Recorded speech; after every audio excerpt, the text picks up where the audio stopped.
Bismillahirrahmanirrahim. Assalamualaikum warahmatullahi wabarakatuh. Alhamdulillahi rabbil alamin. Wassalatu wassalamu ala rasulillahil karimil amin. Sayyidina Muhammadin wa ala alihi wa sahbihi ajma'in wa ba'd. Faya ahbaballahi wa ahbaba rasulihi sallallahu alaihi wasallam. Usi nafsi wa iyyakum bitaqwallahi faqad fazal muttaqun. فلا تموتن إلا وأنتم مسلمون فقال تعالى يا أيها الذين آمنوا اتقوا الله حق تقاته ولا تموتن إلا وأنتم مسلمون. Saudara-saudariku, alhamdulillah, semoga Allah Subhanahu wa taala memberikan bimbingan terbaik kepada kita untuk menata aktivitas di hari ini dan selanjutnya bila Allah berikan kesempatan untuk hidup dengan lebih baik dibandingkan dengan hari-hari sebelumnya yang telah kita lalui.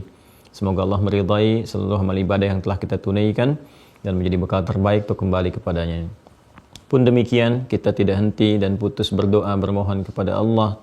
Semoga saudara-saudari kita yang berkehidupan sampai dengan hari ini, namun belum beriman, diberikan kekuatan, kemantapan pada jiwa dan lisan mereka untuk bersyahadat sebelum wafat kembali kepada Allah Subhanahu wa taala. Pun demikian dengan para pelaku maksiat, dan boleh jadi kita termasuk di dalamnya, diberikan satu kelembutan hati, kekuatan pada jiwanya untuk bertaubat dan kembali meniti jalan kebaikan hayatan thayyibah sampai wafat dalam keadaan husnul khatimah insyaallah. Karena itu mari kita berikhtiar untuk mendapatkan semua kebaikan yang kita harapkan dengan cara mendekat kepada Allah Subhanahu wa taala, dan tidak ada jalan terbaik di antaranya yang mampu menguatkan itu kecuali menopangnya lewat pengetahuan-pengetahuan yang benar. Karena itu, di antara sekian banyak pengetahuan yang ditampilkan dalam syariat Islam, ilmu akidah, tauhid adalah bab yang pertama yang mampu menguatkan jiwa, meyakinkan hati, dan membangun amal-amal saleh yang lebih baik yang kita harapkan diridhai Allah Subhanahu wa taala. Alhamdulillah, di pembahasan yang lalu kita telah masuki pada subtopik yang ketiga dari pembahasan bab al-aqidah, simpul-simpul yang merangkai kekuatan iman kita atau dikenal dengan rukun iman, pokok-pokok keimanan. Bagian kedua yaitu mengenal, mengetahui malaikat dan segala yang terkait dengannya. Kita telah masuki kemarin pembahasan malaikat yang ketiga, yaitu malaikat Israfil, Jibril, Mikail, Israfil. Kini kita akan masuki pembahasan pada subtopik bagian yang keempat, mengenal malaikat yang ditugaskan oleh Allah Subhanahu wa taala terkait dengan bagian dari aspek kehidupan kita, yaitu malakul maut, ya, malakul maut. Baik, saya ingin berikan satu bagan dulu, ya, yang dengan itu memberikan kemudahan kita untuk memahami secara cepat dan mengaitkan pembahasan kita dengan apa yang akan kita kaji di kesempatan kali ini. Saya akan mencoba membiasakan dan mudah-mudahan teman-teman juga bisa mengikuti sehingga dengan melihat jalur-jalur ini mudah kita untuk memahaminya. Yang kemarin saya tidak akan masukkan kembali, saya akan buat yang baru, kan? Subtopik pembahasan kita terkait dengan pokok iman yang kedua, yaitu iman terhadap malaikat dan segala yang terkait dengannya, kan? Kita turunkan seperti ini, malaikat. Kemudian ini bentuk tunggalnya malak, kan? Malak. Ya, ini selalu saya terangkan dari awal dan akan terbawa untuk memberikan satu kesan mendalam kepada kita bahwa hamba ini yang di Al-Quran disebut dengan ibadun mukramun, ya, hamba-hamba Allah yang sangat dimuliakan. Sifat mukram ini juga memberikan kesan bagaimana sifat bawaan dari karakter malaikat yang membawa nilai-nilai takwa, sehingga dengan takwa itu tampil mulia. Bagaimana materinya diciptakan dari cahaya yang ditugaskan untuk menerangi jalan-jalan kebaikan, sehingga kesan ini ditampilkan oleh Al-Quran untuk memberikan satu petunjuk kepada kita bahwa kemuliaan itu bisa diraih dengan meningkatkan takwa kepada Allah Subhanahu wa taala. Dengan takwa itu ada cahaya yang membimbing kita berkehidupan. Nuruhum yas'a baina aydihim wa bi aymanihim. Selalu ada tanda-tanda yang terbaca yang mampu menjadikan itu semua sebagai pedoman kita untuk mendekat kepada Allah Subhanahu wa taala. Karena itu, bagian dalam yang terdalam di jiwa kita dengan potensi takwa itu, ya seakan-akan diminta kepada kita tuh untuk terus tingkatkan, dan memang ditugaskan hamba-hamba Allah yang mulia ini untuk dapat mensupport bagian jiwa takwa kita sehingga mampu mendorong bagian tubuh kita keseluruhannya untuk berekspresi dengan penuh kemuliaan. Dan dengan itulah kita dimuliakan. Turun Quran surah ke-17 Al-Isra di ayat ke-70 itu. Walaqad karramna bani Adam. Dan sungguh ya kami telah muliakan. Itu di situ menggunakan lam, dengan taukid, qadnya tahqiq, itu sudah kuat dua-duanya. Dan menggunakan ta'zimun nafsi li ta'zimi sya'ni. Ya Allah menunjukkan keagungannya untuk menunjukkan kemuliaan kita, gitu kan? Bahwa sungguh benar-benar kita ini diciptakan mulia dengan baik, bahkan yang mensupport kita pun makhluk yang mulia, ibadun mukramun. Allah muliakan kita, menanamkan jiwa takwa, menjaga kita supaya tampil terhormat, dan ditugaskan hamba-hamba mulia itu untuk mensupport jiwa takwa kita sehingga menampilkan kemuliaan kita. Nah, kewenangan inilah yang menjadikan makhluk ini diberi nama dengan malak, yang diberikan kewenangan oleh Allah dengan tugas tertentu. Nah, kita sudah bahas baik yang terkait dengan tugas-tugas spesifik yang ada kaitannya dengan peribadatan, ya sebagai kesan kepada kita bahwa hamba-hamba mulia ini pun tetap beribadah kepada Allah. Sudah saya terangkan, ada yang bertasbih, bertahmid, bertakdis, ada yang di arash, ada yang bagian alin dan sebagainya, kan yang tertingginya. Ada yang terkait dengan aspek kehidupan kita, telah kita bahas Jibril, ya kan? Kemudian Mikail, silahkan dicek kembali, ya kan? Kemudian Israfil. Nah, ini 1, 2, 3 sudah kita selesaikan, dan ketiganya ya seperti saya terangkan kemarin disebutkan bahkan di lisan Nabi SAW saat beliau kemudian membaca doa iftitah di kesempatan sholat malam itu. Ya, ini hadisnya sudah saya sampaikan di pertemuan yang lalu. Tolong direview ya, dicek kembali.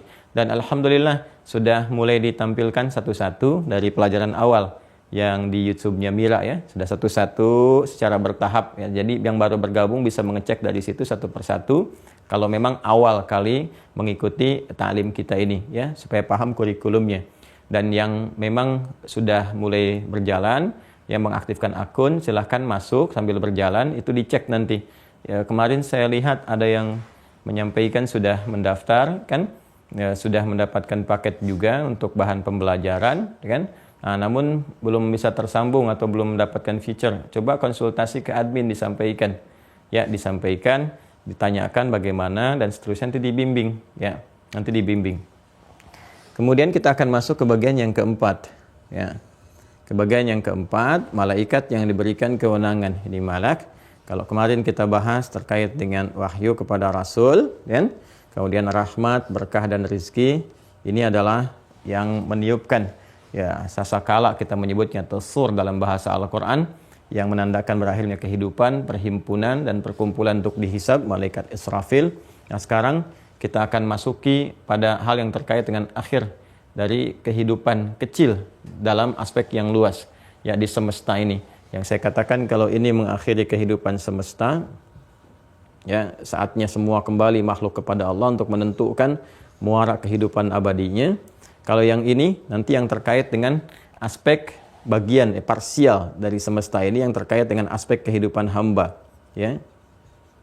Aspek kehidupan hamba kita masukkan di sini manusia karena terkait dengan kehidupan kita. Nah, bagaimana manusia berkehidupan sampai kemudian berakhir menuju gerbang perpindahannya untuk berpindah kepada tempat yang abadi, akhir ya dari perjalanan kehidupannya. Maka di sini ditugaskan oleh Allah Subhanahu wa taala ya, satu dari kalangan malaikat. Kalau satu disebut dari kalangan malaikat berarti malak ya. Kalau disebutkan malak ini selain menunjuk pada bentuk tunggal satu ya, singular, mufrad, juga mengesankan tugas atau kewenangan ya. Tugas atau kewenangan. Yang diberi tugas apa, diberi tugas apa gitu kan. Nah, ini ada tugas-tugas tertentunya. Nah, ini karena terkait dengan ujung pembatas antara kehidupan manusia, di sini kehidupan hidup ya.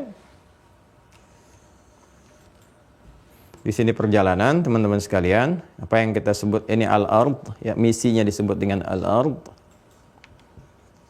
Nah, misinya disebut dengan khalifah ya, khalifah tempatnya di al-ard.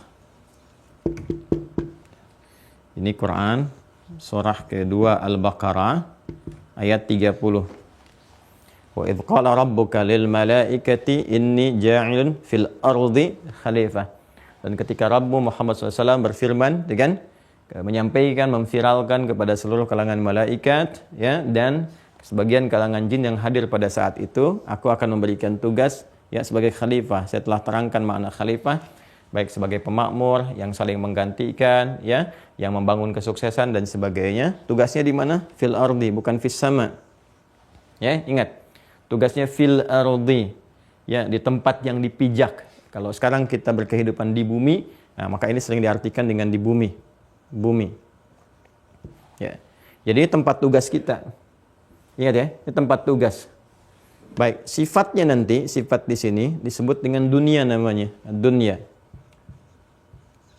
Dunia. Dunia. Anda sebut dengan dunia, kan? Itu sifatnya, tempatnya ardun, tempat yang kita pijak sekarang, ya. Karena kita berada di planet bumi, gitu kan? Meve Bumayu Sauneplu, gitu kan? Merkurius, Venus, gitu kan? Mars, bumi, gitu kan? Saturnus dan seterusnya. Dan Pluto sekarang sudah nggak masuk, gitu kan? Hati-hati, itu satu-satu udah nggak masuk. Kalau ditiup semua sudah nggak masuk lagi, udah hancur semua dia. Kalau ini terjadi. Nah, kemudian karena kita berada di bumi dengan bagian-bagian tertentu yang sekarang kita tersambung, Masya Allah, nah, sifatnya disebut dunia. Maka segala sifat yang berkehidupan di tempat ini punya sifat dunia. Apa itu dunia? Dunia itu kalau kita turunkan, nah, akarnya terkait dengan kata dana, ya. Dana yadnu dunuan, kan? Nah, termasuk juga dunia, termasuk fahuwa danin, kan? Kemudian juga di situ nanti ada kaitan dengan din. Ya, ada korelasinya. Ya. Dana itu berarti sesuatu yang rendah, dekat, punya sifat cepat juga, kan? Baik. Wadanal jannataini, dan ya di surah Ar-Rahman itu, dan orang-orang nanti yang berkehidupan di surga, kan? Mendapatkan semua yang dia inginkan itu begitu cepat. Ya, begitu cepat, tempat-tempatnya begitu rendah, ya, pengen anggur ada sendiri, wallahu a'lam, nanti ya mudah-mudahan Allah berikan rahmatnya kepada kita untuk mendapatkan yang terindah di surga yang dijanjikan, kan? Nah, cuma diberikan informasi di Al-Quran begitu nikmatnya, tinggal ngambil wa utubihi mutasyabiha, beragam banyak, seperti mirip-mirip tapi rasanya beda-beda, gitu kan? Nah, yang di Al-Baqarah ayat 25 itu, kan? Wa utubihi mutasyabiha, pengen apa-apa kan ditampilkan mirip-mirip, seperti mirip tapi kok rasanya beda-beda, indah, nikmat, cepat kita, sifatnya dekat kita dapati, ya. Nah, ini dari kata dana, ya, rendah, dekat, cepat, ya. Kenapa kemudian sifat dari kehidupan di bumi disebut dengan dunia? Seakan memberikan kesan kepada kita bahwa segala yang kita alami di kehidupan kita sebagai khalifah di tempat ini, di ardun ini, di bumi yang kita pijak saat ini, itu berlangsung dengan cepat. Ya, berlangsung dengan cepat. Ya kan, kita seakan-akan kayak baru kemarin, kan? Baru kemarin kita ta'lim. Padahal udah 24 jam gitu. Jadi sesuatu yang berlangsung berkeadaan di muka bumi ini dalam kita beraktivitas gak akan terasa. Cepat. Jadi kalau kita nggak manfaatkan waktu kita untuk beraktivitas itu, rugi kita. Ya, rugi. Karena nggak bisa mengulang kembali pada apa yang telah kita lalui. Dan berlangsung dengan sangat cepat. Jadi kan, itu diantaranya. Sehingga Allah berikan momentum kepada kita untuk mengisi setiap waktu yang kita jalani di bumi ini. Ya, momentum yang kita jalani itu disebut asrun namanya. Al-asr. Ya. Manusia yang menjalani aktivitas, kemudian menata totalitas aktivitasnya dan mengisi asr ini untuk beraktivitas disebut insan namanya. Ya. Jadi kan namanya ada banyak, ya. Ada bashar, ada ins, ada insan, ada nas, ada bani Adam. Yang terkait dengan ini, jadi semua kita berkehidupan dari bangun tidur sampai tidur lagi, kita tata aktivitas kita, karena waktunya berlangsung cepat. Kalau nggak kita kemudian manfaatkan momentumnya, sudah nggak punya nilai, rugi kita. Ya, karena apa? Tugas kita kan ini sebagai khalifah, kita cari bekal, memakmurkan, membangun, cari bekal pulang, kembali kepada Allah. Karena ingat ya, ini misi nih. Ya, jadi kita cuma menunaikan tugas di bumi ini, harus paham ya, kita menunaikan tugas. Nanti saat masuk pada pembahasan yang spesifik, tinggal kita memilih menjalaninya sebagai apa. Allah bentangkan nih, ada aspek terkait keilmuan, silahkan. Aspek terkait harta benda, silahkan. Apapun nama yang kita sematkan di situ, ya. Apakah misalnya pebisnis kah, pedagang kah, macam-macam kah? Yang ilmu itu ada arsitek kah, yang di hukum, yang di sosial, yang di ekonomi, macam-macam. Silahkan, itu kan nama yang dibentangkan dalam kehidupan kita. Ya, istilah-istilah yang dikembangkan oleh manusia. Kemudian ada lagi yang di kedudukan, apapun namanya. Mau misalnya camat kah, bupati kah, gubernur kah, presiden kah, raja kah, macam-macam, itu penamaan saja. Pada akhirnya nanti itu pilihan, titian dari aktivitas yang kita pilih, termasuk tenaga. Ya, jadi kalau nggak ilmu, harta benda, kedudukan, tenaga. Tapi ingat, itu tugas. Itu tugas ini. Sepanjang kita pilih apapun, tugas kita ini yang kita maksimalkan. Nah, ini harus paham, kita kaji.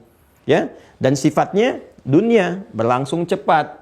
Nah, juga apa? Dunuan itu rendah. Rendah gitu kan. Saking rendahnya itu apapun yang kita dapatkan akan hilang. Ya, apapun itu jabatan pada saatnya akan selesai. Harta benda pada saatnya sebanyak apapun akan ditinggalkan. Gitu kan? Kemudian apa lagi? Apapun itu, ilmu pada saatnya juga akan mulai berkurang.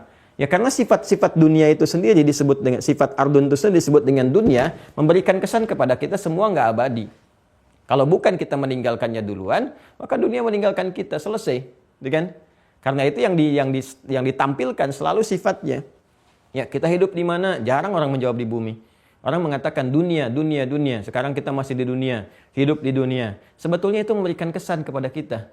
Ya, innamal hayatud dunya la'ibun wa lahu wa zinatun wa tafakhurun bainakum dan seterusnya. Ya, sungguh kehidupan itu disebutkan sifatnya. Kenapa diberikan kesan sifat? Supaya kita nggak terlena. Yang kamu dapatkan sekarang itu cuma sementara. Ini tugas dan berlangsung cepat kok. Ya, berlangsung cepat dan pada akhirnya rendah. Apa yang kita makan yang pengen nafsu itu indah-indah, bagus-bagus pesan ini itu keluarnya kan rendah, keluarnya kotoran dan sebagainya. Ya, jadi ya seperti itulah dunia.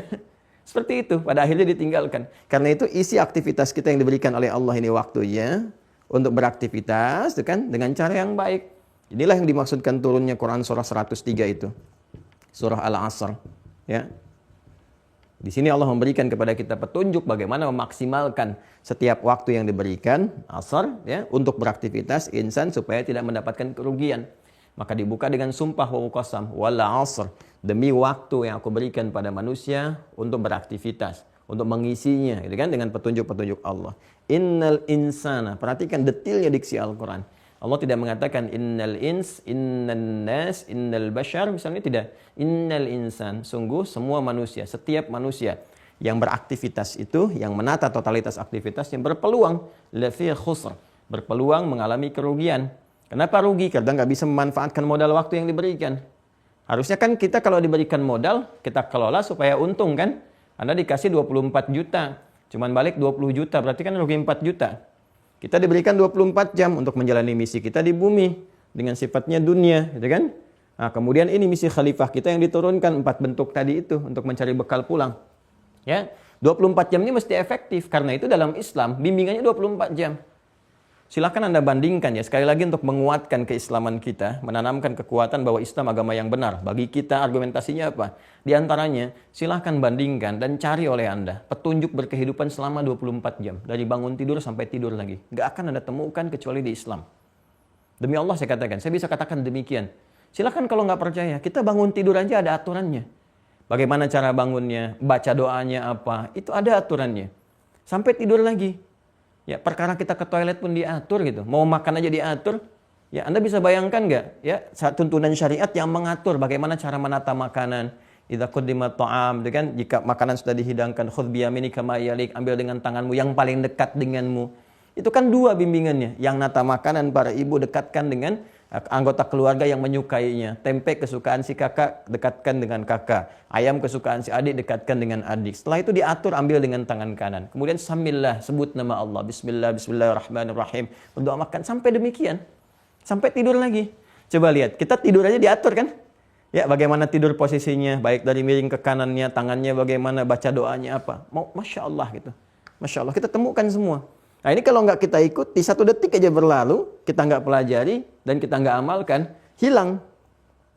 Hilang potensi kebaikan yang kita bisa raih untuk bekal kita pulang menghadap Allah. Karena kan misi ini kalau kita ingin katakan mission complete, telah selesai, kita pulang kepada Allah, kan cuma 2 kan?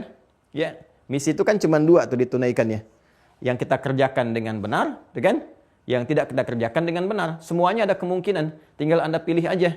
Ya, mission I am possible atau impossible, tinggal baca aja. Ya kan? Ya kan? Ya kan? Mission impossible atau I am possible. Jadi semuanya possible, sangat mungkin dilakukan. Tinggal ya kita memilih aja bagaimana keduanya ini kita maksimalkan. Kita ingin maksimalkan jadi kemungkinan yang baik, kita pelajari, kita tata. Makanya penting kita belajar, terus pelajari dalam berkehidupan. Dari pribadi kita sekarang bergerak nih, secara individual apa tugasnya, keluarkan satu-satu, kita pelajari sampai jadi kebiasaan. Dituliskan nggak ada masalah, ya kan? Atau baca buku-buku yang terkait dengannya. Lalu berkehidupan keluarga, lihat pedoman di keluarga bagaimana supaya dapat kebahagiaan, kenyamanan, petunjuk sekaligus bekal pulang. Ya, bekalnya itu yang saya pernah terangkan berkali-kali ya. Perbuatan baiknya nanti disebut dengan hasanah. Ya kan? Setiap mengerjakan yang baik mengikuti pedoman ini, ya illal ladzina amanu iman wa amilus shalihat, nanti amal saleh. Amal soleh ini yang menjadikan hasanah. Saya sudah terangkan Quran surah 6 ayat 160. Man ja'a bil hasanati falahu asyru amsalihha. Ini melahirkan ajrun. Ya. Lahum ajrun ghairu mamnun. Jamaahnya disebut dengan ujur. Nah ini yang dibawa pulang. Jadi setiap kita mengerjakan sesuatu, ini akan dibawa pulang bekalnya. Puncaknya nanti saat penutup kehidupan. Ya. Kita meminta ya kepada Allah perlindungan, bimbingan untuk menjalani kehidupan di bumi ini, menunaikan misi dengan baik sehingga bisa mengumpulkan poin. Ini kredit kita tuh ini nih poinnya nih. Ajrun ini. Ini yang kita bawa pulang. Sebagai pertanggungjawaban misi kita selesai ditunaikan di bumi. Kita pulang kepada Allah ya, membawa kemudian hasil-hasil yang telah kita kerjakan. Nah, selesai ini kita tinggalkan, kita berpindah. Berpindah kembali kepada Allah Subhanahu wa taala, menuju gerbang kehidupan yang lebih abadi, ya, datang kembali kepada Allah, gitu kan, bersiap untuk mempertanggungjawabkan dan menyampaikan apa yang telah kita lakukan, kita kumpulkan bekalnya. Ini poinnya, ajrun. Ya, kalau nggak kita ikuti pedoman ini, kita berkehidupan biasa saja. Ya, tapi ini nggak dapat. Jadi semua yang kita lakukan ya aspek dunia saja. Aspek dunia. Ini yang Nabi sampaikan, setiap walaupun untuk perbuatan baik kita kerjakan, tapi kita tidak mengikuti konsepsi ini, bagaimana mengerjakannya, doa apa yang dibaca, pedomannya seperti apa. Ya kita berkehidupan dunia saja normal. Setelah itu selesai ya selesai. Nggak punya bekal pulangnya, ini yang nggak ada nih. Yang dimaksudkan Nabi, kullu amrin dzibalin la yubda'u fihi bismillahirrahmanirrahim fahuwa abtar. Setiap perbuatan baik, apapun jenisnya, bahkan yang baik standar, bantu orang itu baik gitu kan. Bersabar itu baik, jujur itu baik dan sebagainya, ya. Nah, tapi kalau kita kerjakan semua untuk dunia saja. La yubda'u fihi bismillahirrahmanirrahim. Enggak dimulai dengan bismillahirrahmanirrahim. Enggak ditujukan untuk kepentingan cari bekal kembali kepada Allah, ya kan? Tidak dimulai dengan bismillah, lakukan karena Allah, diniatkan sebagai ibadah. Maka ini terputus nih, fahuwa abtar. Enggak ada poin ini. Yang jadi apa? Ya dunia saja. Ya, dunia. Jadi sifatnya ya sudah, walaupun bukan maksiat, dia netral saja. Walaupun bukan maksiat, dia netral. Bekerja ya bekerja, seperti itu adanya. Jadi nggak ada beda antara orang beriman dengan belum beriman. Ya, jelas ya? Nanti itu pun dibalas. Saking adilnya Allah. Kalau seorang bekerja pun untuk urusan dunia, itu dibalas. Dengan turunnya Quran surah ke-25. Al-Furqan, ayat 23. Wa qadimna ila ma amilu min amalin faja'alnahu haba'an manthura. Dan kalaupun ada orang yang berbuat baik di dunia, tapi bukan dilakukan dengan dasar iman, untuk cari bekal akhirat, ya kan? Maka kami balas dengan cepat. Karena itu banyak orang-orang baik, ya disebut pahlawankah, kemudian juga dibalas, ya apresiasi dari orang-orang menilai baik. Di dunia semua mengatakan baik, dibalas dan sebagainya. Tapi saat pulang ke akhirat, karena nggak punya bekal, bukan diniatkan sebagai bekal pulang. Faja'alnahu haba'an manthura. Kami jadikan debu yang berterbangan, artinya nggak ada nilainya. Ya selesai gitu, itu keadilan Allah. Nah, sekarang pertanyaannya, ketika kita kemudian menjalani ini semua sampai batas kita selesai, nah batasnya disebut dengan ajal namanya. Ajal. Nah, ajal. Ini saya terangkan detail ya. Dan mudah-mudahan Allah berikan kemampuan untuk menjelaskan dengan baik ya. Ini kalau sudah dipahami, tugas kita ini, teman-teman sekalian, terus kita kerjakan, mengumpulkan ini, ajrun, berbuat hasanah, amal soleh dengan dasar iman. Ini konsepsinya. Wal 'asr innal insana lafi khusr illa alladziina amanu iman wa 'amilus shalihat. Dan dari iman itu meniti amal saleh jadi hasanah, mendapatkan ajrun. Jadi dunianya kita dapati, akhiratnya ya bekalnya terkumpul. Ini kita kerjakan terus, nah sampai ujung akhir kehidupan, ujung misi kita. batas waktu yang diberikan oleh Allah kepada kita untuk beraktivitas di bumi ini dengan sifat dunia ini disebut ajal. Ya. Quran surah ke-7 ayat 34. Al-A'raf Quran surah 7 ayat 34. Walikulli ummatin ajal. Dan bagi setiap umat, Allah langsung menggunakan sinekdok totem proparte, menyebutkan keseluruhan, ya, supaya tidak ada yang bertanya apakah cuman saya aja. Semua, jadi nggak ada peluang tanya lagi. Ya, semua umat berganti generasi, berganti nabi, berganti rasul sampai kehidupan berakhir. Jangankan kita, jangankan saya, jangankan Anda, semua umat, walikulli ummatin ajal. Semua umat yang berkehidupan, yang pernah kemudian beraktivitas, diberikan misi berkehidupan di bumi ini, diberikan batas waktu oleh Allah untuk menjalankan misinya, disebut dengan ajal.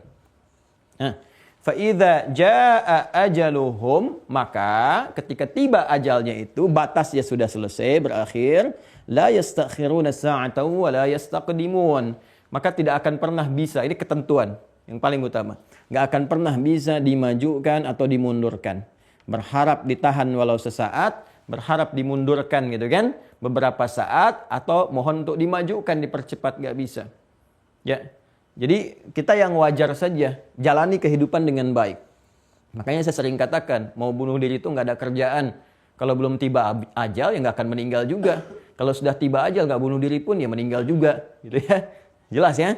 Nah, jadi kita proporsional saja dalam bersikap. Maka ini batasnya. Ingat ya, ini yang kita sebut dengan usia itu teman-teman sekalian. Usia.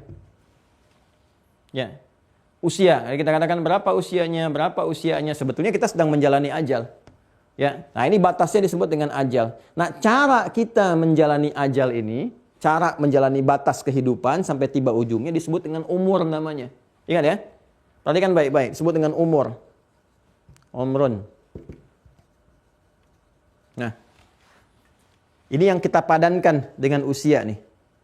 Berapa umurnya sekarang? Berapa usianya sekarang? Ya, sebetulnya kata umur itu asalnya adalah bimbingan, jalan, cara kita mengisi kehidupan kita itu sampai ajal tiba.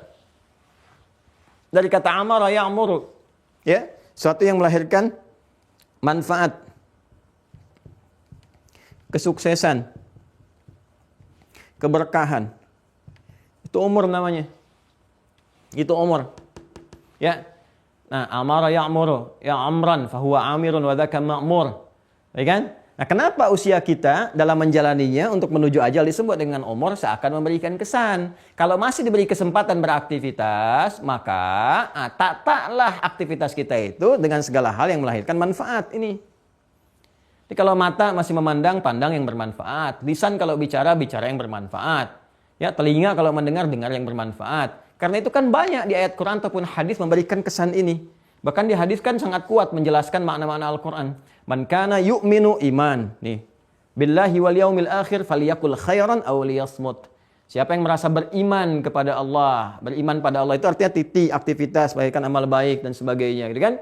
Dan akan dihisab di hari akhirat kelak, ya maka untuk lisan katakan yang bermanfaat, yang baik-baik. Kalau tak mampu diam. Tuh, umur.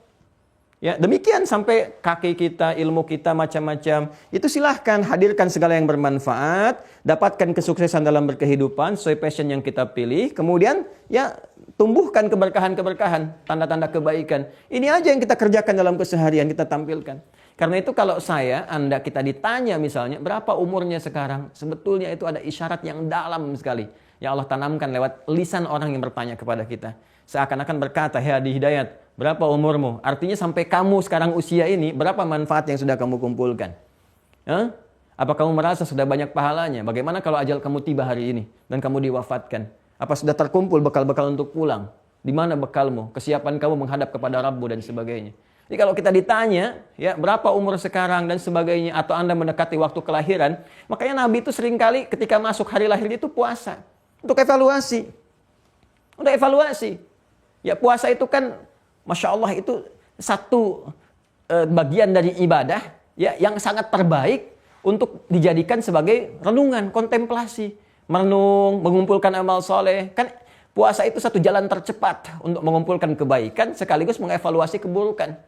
Ya, kalau nggak percaya silakan. Waktu puasa itu kan jangankan yang fardu, yang wajib, yang sunnah-sunnah kita kumpulkan. Terus kita tahan-tahan tuh yang jelek-jelek itu. Kita latih supaya nggak dikerjakan. Itu puasa.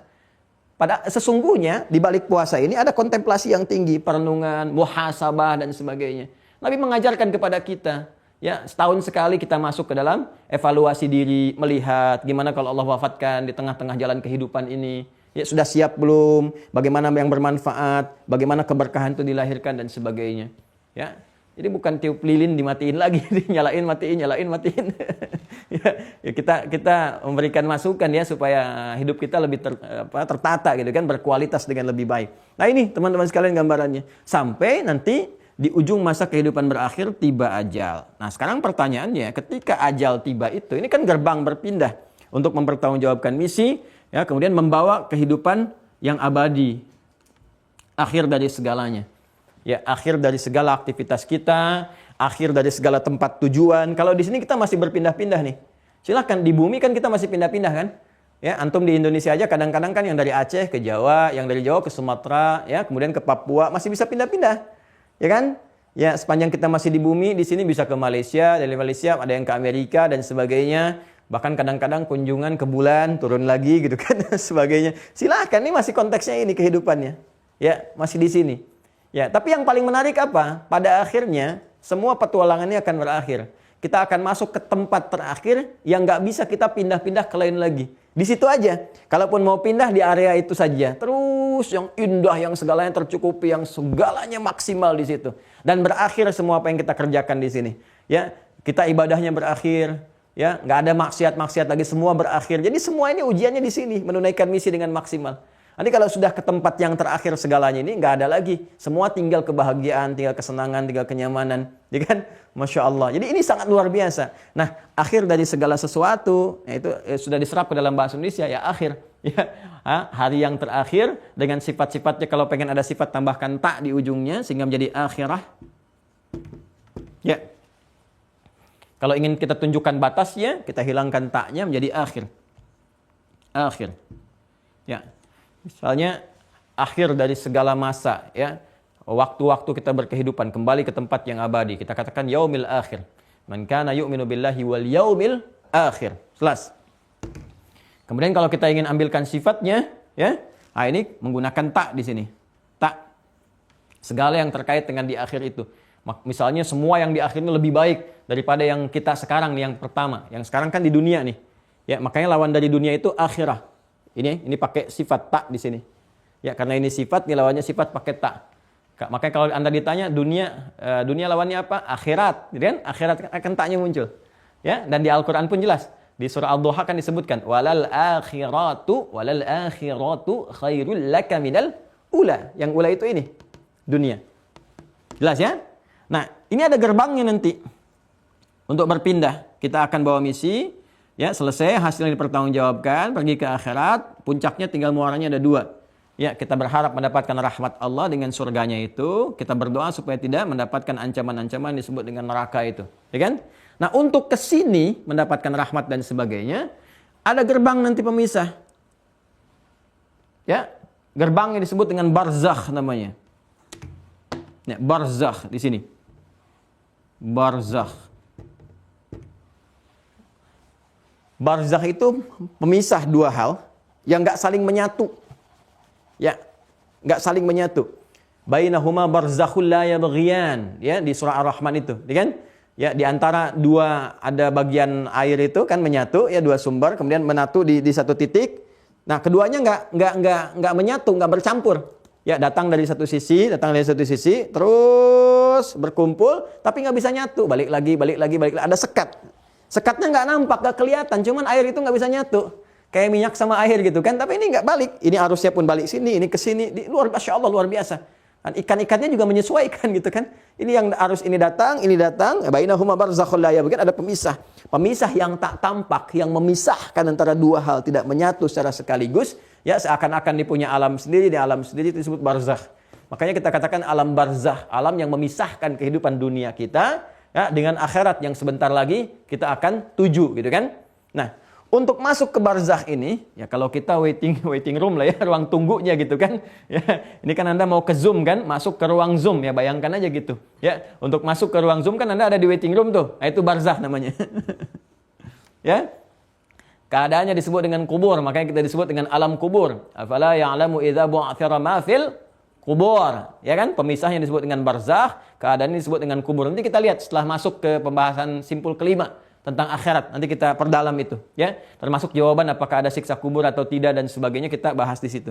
Nah, untuk menuju ke sini maka mesti berpindah keadaannya. Kalau kita pindah ke satu tempat, kan kita menyesuaikan. Bawa bekal, bawa visa, bawa paspor, bawa macam-macam. Keadaan kita juga berubah, dicek lagi. Sekarang pakai tes PCR, kan? Ada antigen, ada macam-macam dan sebagainya. Nah, ini ke sini ada penyesuaian. Yang boleh masuk ini, yang tidak ini, gitu kan?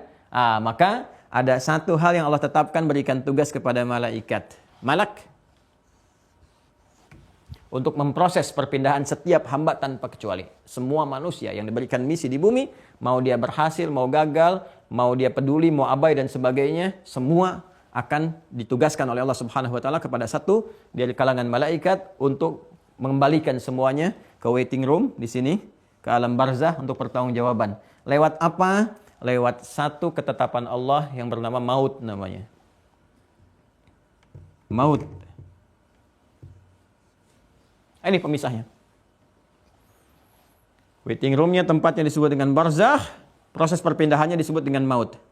Jadi semua kita yang telah diberikan keadaan untuk berkehidupan dengan datangnya roh itu, masih ingat Quran surah ke-15 Al-Hijr ayat 28 sampai 30, wa idz qala rabbuka lil malaikah inni khaliqum basyara min salsalim min hama'im masnun fa idza sawaituhu wa nafakhtu fihi min ruhi. Kan? Maka ketika fisiknya sudah mulai berproses tercipta, roh ditiupkan. Begitu roh masuk menyatu dengan fisik, masih ingat disebut dengan nafas, ya kan? Nafas, maka diserap ke dalam bahasa Indonesia mulai bisa bernafas, nafas. Kalau sudah jadi nafas ini, maka misi akan dimulai, ya. Mulai diberikan bimbingan dulu terus, ya. Sampai dalam masa kandungan di rahim, sampai keluar nanti setelah berkomitmen, dilahirkan, berkehidupan, dibimbing terus sampai balik. Ketika balik baru berlaku misi, ya kan? Nah, ini nafas sudah menyatu, maka di sini nanti akan diberikan bekal takwa dari kecil nih. Orang sekitaran bertanggung jawab, orang tuanya, kerabatnya, macam-macamnya supaya ini naik, muncul. Ya, dan fujur dikendalikan. Quran surah 91 ayat 7 sampai 10, wa nafsin wa ma sawwaha fa alhamaha fujuraha wa taqwaha. Ini yang kita maksimalkan. Nah, maka di dalam nafas ini ada ini. Nah, hasil dari misi kita, kan, untuk berkehidupan di bumi demi memunculkan takwa ini yang disupport oleh takwa sehingga melahirkan amal saleh. Karena itu di Al-Quran kata-kata takwa sering bersanding dengan amal saleh, disupport oleh iman, seperti sering saya jelaskan, kan? Ini ayatnya sangat banyak sekali.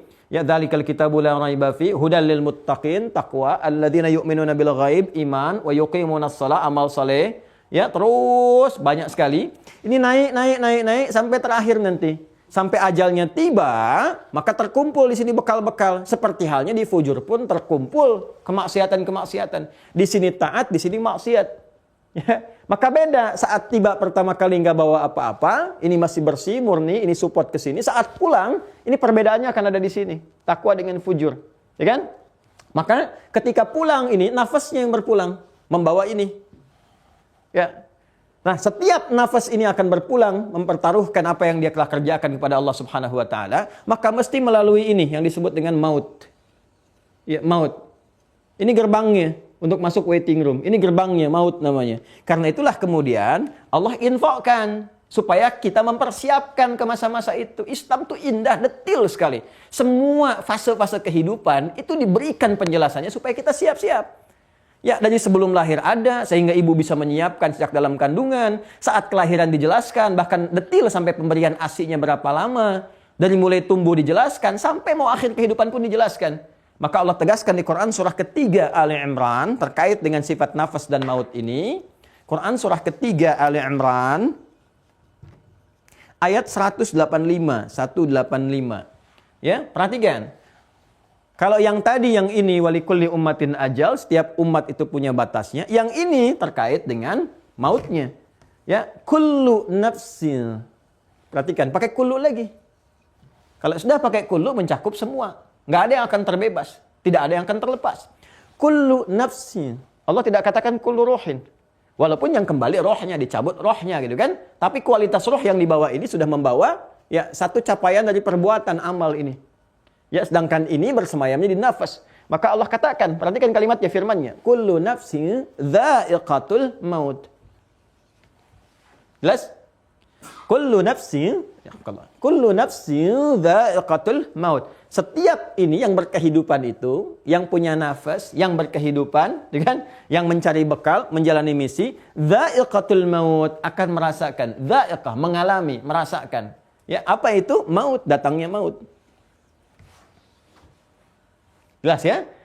Nah, jadi ini gerbangnya sudah, siapapun yang hidup pasti akan dapat maut. Ya, dapat maut. Kata kerja asal maut ini dari kata mata yamutu. Ada mata, ada mata. Ya. Ada mata, ini artinya kapan.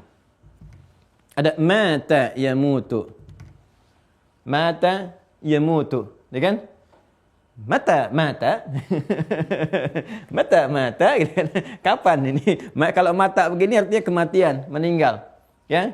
Kalau kita ingin sopankan gitu kan, haluskan kalau ini standar tergantung konteks dibawa mau kemana. Tapi kalau kita ingin jadikan halus gitu kan, maka berubah katanya menjadi tawaffa ya tawaffa. Ya. Proses ini disebut dengan maut saat datang itu bisa mengambil kata dasarnya ini mata, gitu kan? Atau kita haluskan menjadi tawaffa. Ya, tawaffa ya tawaffa. Kalau ke sini diterjemahkan ke dalam bahasa Indonesia menjadi kematian, mati gitu kan? Nah, cuman kan masih umum. Karena masih umum, makhluk yang lain pun kita sebut dengan kata ini mati. Misalnya hewan mati gitu kan? Masya Allah gitu kan? Hewan apa? Mati. Kemudian tumbuhan apa? Mati. Ini pohonnya kayaknya udah mati gitu kan. Ini hewannya udah mati. Masih umum. Maka Masya Allah, Allah dengan rahman, kasihnya, apresiasi kepada misi kita, menjadikan kehidupan kita itu, perhatikan baik-baik. Walaupun gerbangnya maut disebutkan maut, tapi prosesnya disebut dengan tawaffa. Untuk menunjukkan nih hamba yang mulia. Kita tuh begitu dimuliakan oleh Allah. Begitu dimuliakan. Fabi ayyi ala'i rabbikum atukadziban. Dalam proses akhir kehidupan pun disebut dengan bahasa yang sangat halus. Ditugaskan malak, satu malaikat, satu dari bagian malaikat untuk membawa maut. Ya, kemudian bagaimana cara dia ditugaskannya? Ya, sudah mengakhiri kehidupan, membawa, dan kata yang digunakan menggunakan kata tawaffa. Dikumpulkan kata malak, maut, dan tawaffa itu di Quran surah ke-32. As-Sajdah ayat 11. Di mushaf standar paling kanan sebelah bawah. Yang seringkali kadang kita baca di hari Jumat di waktu subuh itu kan, As-Sajdah, kalau nggak ada yang Al-Kahf atau Sabihis itu kan rakaat pertama. Lihat Quran surah 32 As-Sajdah ayat 11. Silakan dibuka mushafnya. Qul yatawaffakum malakul maut. Ada? Qul yatawaffakum malakul maut alladhi wukkila bikum. Thumma ila rabbikum turja'un. Udah, selesai semua yang saya sampaikan cuma satu ayat, bayangkan. Hampir 1 jam saya terangkan. Ya, 45 menit kurang lebih, itu cuma ada dikumpulkan di satu ayat. Qul yatawaffakum. Ya, katakan Muhammad SAW, sampaikan kepada manusia, jangan terlena. Jangan merasa abadi dalam kehidupan di bumi ini. Sifatnya dunia kok sementara. Hanya sementara aja, cepat, rendah, akan ditinggalkan dan sebagainya. Pada akhirnya dia akan berada di gerbang kehidupan, di ujung kehidupannya. Ya, akan ada satu di antara malaikat, ditugaskan, diberi nama siapa? Malakul maut. Allah langsung berikan namanya Malakul maut. Saya tugaskan satu malaikat, namanya apa? Malakul maut. Qul yatawaffakum malakul maut. Langsung disebutkan, malaikatnya namanya Malakul maut. Malakul maut. Apa tugasnya? Yatawaffakum. Ingat, di situ menggunakan fi'il mudhari'. Artinya berkelanjutan terus, siapapun sampai kehidupan berakhir. Nggak berhenti di satu titik. Itu aja nyambut nyawa aja terus itu kerjaannya. Ya, dan memang taat sifatnya. Ingat, kembali ke Quran surah 66 ayat 6. La ya'sunallaha ma amarahum wa yaf'aluna ma yu'marun. Nggak akan pernah bermaksiat menunaikan tugas sesuai tupoksinya. Ini malakul maut ya, bawa maut aja, cabut. Nggak ada rasa bosan, emang taat aja begitu. Aku lihat mukanya aja sebel, Jibril kamu aja deh, kamu kan udah purna tugas kemarin. Nggak begitu. Tidak gitu ya. Semua patuh aja, itu yang ditugaskan, itu yang dikerjakan, dan sebagainya. Itu aja yang terus dilakukan. Ya, jadi yang kita kenali di sini yang pertama, perhatikan baik-baik. Bagaimana rahmannya Allah masih memberikan kasih kepada setiap hamba, ya kan? Bahkan di ujung kematiannya dengan menggunakan kata-kata yang halus. Tinggal bagaimana sikap hamba membalasnya. Masa iya Allah sudah nyampaikan kepada kita dengan halus-halus, tiba-tiba kitanya bermaksiat. Ya, Anda aja bagaimana kalau sudah bertutur kata yang halus, yang sopan, yang baik, tiba-tiba dimaki-maki oleh lawan bicara Anda. Bagaimana Anda bersikap? Ya kan? Ini yang kita mesti dalami gitu. Itu bahasa Quran tuh Allahu Akbar, Masya Allah, dalam sekali dan sangat luar biasa. Ya, nah di sini menggunakan fi'il mudhari, ya, yatawaffakum, tawaffa, yatawaffa. Ini pakai ya. Ya, ingat kalau ada anita, saya pernah ajarkan kan, anita hamzah nun ya ta, itu menunjukkan makna berkelanjutan, progresif, terus berkelanjutan sampai akhir yang ditetapkan. Ya, present, saat ini, continuous, terus berlangsung, future, sampai kapanpun, sampai kehidupan berakhir. Jadi malaikat ini punya tugas dari sejak awal penciptaan hamba Nabi Adam alaihissalam, manusia pertama turun ke bumi dan seterusnya, gitu kan? Sampai berakhir kehidupan, dicabut nyawa, ditugaskan oleh Allah. Itu saja. Jelas ya? Jadi dari sini pertama yang harus dihadirkan pada diri kita adalah kasih Allah Subhanahu wa taala, yang bahkan menutup misi kehidupan manusia di bumi itu dengan tampilan kalimat yang sangat halus di sini, yang sangat baik, memberikan kesan-kesan yang mulia dengan sifat rahmannya. Tinggal bagaimana nanti sifat rahman itu dijawab oleh hamba, sehingga mendapatkan juga feedback dari malak yang ditugaskan, malaikat ini, bagaimana membalasnya itu semua. Ya, baik. Kemudian yang kedua, teman-teman sekalian, perhatikan, ini pun memberi kesan kepada kita bahwa kehidupan dunia ini dengan sifat yang sementara itu nggak abadi. Tolong tanamkan betul, jangan cuma di lisan, masukin ke hati. Saya ulang ya, jangan cuma di lisan, masukin ke hati. Setiap kita kalau dengan lisan gampang mengucapkan. Kehidupan dunia sementara, iya sementara. Iya. Tapi kalau nggak masuk ke hati, nggak difikirkan, nggak dirasakan. Kalau orang merasakan sesuatu, responnya beda. Ketika dia merasa, oh ya sementara. Lalu ditembuskan oleh hati kepada pikiran kita, ya sudah kamu bikin kurikulum deh. Konsep deh, kemana setelah ini. Apa yang akan kamu lakukan? Persiapannya apa? Sama kalau Anda kan juga serius memikirkan, saya nanti bulan depan saya mau umrah, ya kan? Alhamdulillah sudah mulai dibuka nih. Ya, sudah mulai gelombang-gelombang tertentu, sudah mulai mau berangkat, persiapan. Saya mau berangkat deh. Kapan? Bulan depan. Bukankah Anda akan menyiapkan itu semua? Bekalnya, persiapannya, tingkatkan ibadahnya, latihan manasik dan sebagainya. Jadi perjalanan lebih jauh lagi. Dan kita sadar sebentar, maka kita siapkan dari sekarang. Siapkan bekalnya, bagaimana caranya dan sebagainya dan seterusnya. Maka Allah infokan kepada kita yang pertama untuk menanamkan pada jiwa kita supaya nggak berlebihan dalam kehidupan dunia. Lupa begitu dapat sekarang omset sekian, pengen terus, tapi nggak ada kualitasnya. Nggak menyiapkan bekal untuk tempat yang lebih abadi lagi sifatnya. Ya kan? Nah demikian seterusnya. Ini bagian kedua. Yang ketiga teman-teman sekalian, nah ini terkait dengan pembahasan kita. Nah, bagaimana karakteristik malakul maut ini?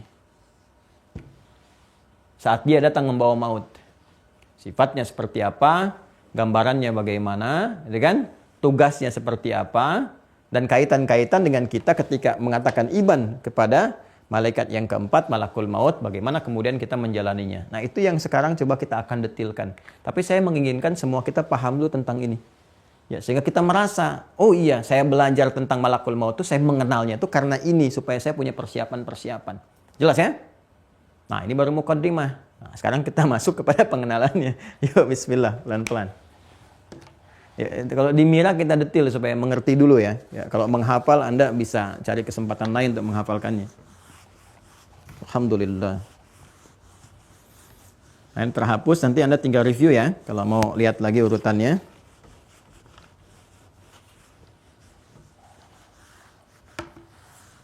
Baik, sekarang saya ganti lagi, kan? Bagannya begini. Nah ini juga udah mulai mendekati maut nih tintanya nih. Allahumma sholli ala sayyidina Muhammad. Nah, lihat sini ya. Malak disebut malakul maut. Tugasnya adalah membawa maut, ya kan? Malakul maut ini malaknya malakul maut. Dalilnya Quran surah 32 As-Sajdah ayat 11. Sudah? Proses kedatangan malakul maut ini disebut dengan wafat, membawa wafat. Yatawaffakum. Tawaffakum. Ini ya, yatawaffa. Itu ya. Ini boleh pakai alif begini ke atas atau begini kasih tanda begini. Sebut dengan wafat. Ini gabungan Quran surah 32 ayat 11. Jelas ya? Sudah. Nah, sekarang saya turunkan dulu ya, agak percepat dulu. Kepada siapa malakul maut ini ditugaskan? Kepada setiap hamba yang diberikan oleh Allah nafas, an-nafas. Kaitannya dengan kita manusia. Nah, jadi setiap yang memiliki nafas, kan, pasti akan mendapati maut. Kaitannya dengan kita manusia di sini, ya. Setiap yang berjiwa, punya jiwa, pasti akan mendapatkan maut dibawa oleh malakul maut. Dalilnya Quran surah ketiga Ali Imran ayat 185. Baik ya? Malakul maut tugasnya mewafatkan, Quran surah 32 ayat 11, membawa maut, kan? Nah, kemudian maut ini datang mengambil setiap jiwa manusia, Quran surah 3 ayat 185. Baik. Setiap manusia yang akan mendapati maut ini disebut dengan mayit namanya. Mayit. Mayit. Begini. Sudah? Mayit. Jadi setiap kita ini, setiap manusia yang berkehidupan dan akan mendapatkan maut disebut mayit. Perhatikan, ini korelasinya tuh semua. Ya. Ditemukan di Quran, surah 39, Az-Zumar. Ayat 30. Innaka mayyitun. Ya, perhatikan. Allah langsung bahkan menegaskan kepada Rasulullah SAW. Innaka mayyitun wa innahum mayyitun. Ya, sungguh engkau Muhammad SAW, engkau pun akan wafat. Kau akan wafat. Ya kan? Jelas? Wa innahum mayyitun. Dan mereka pun semua akan meninggal juga.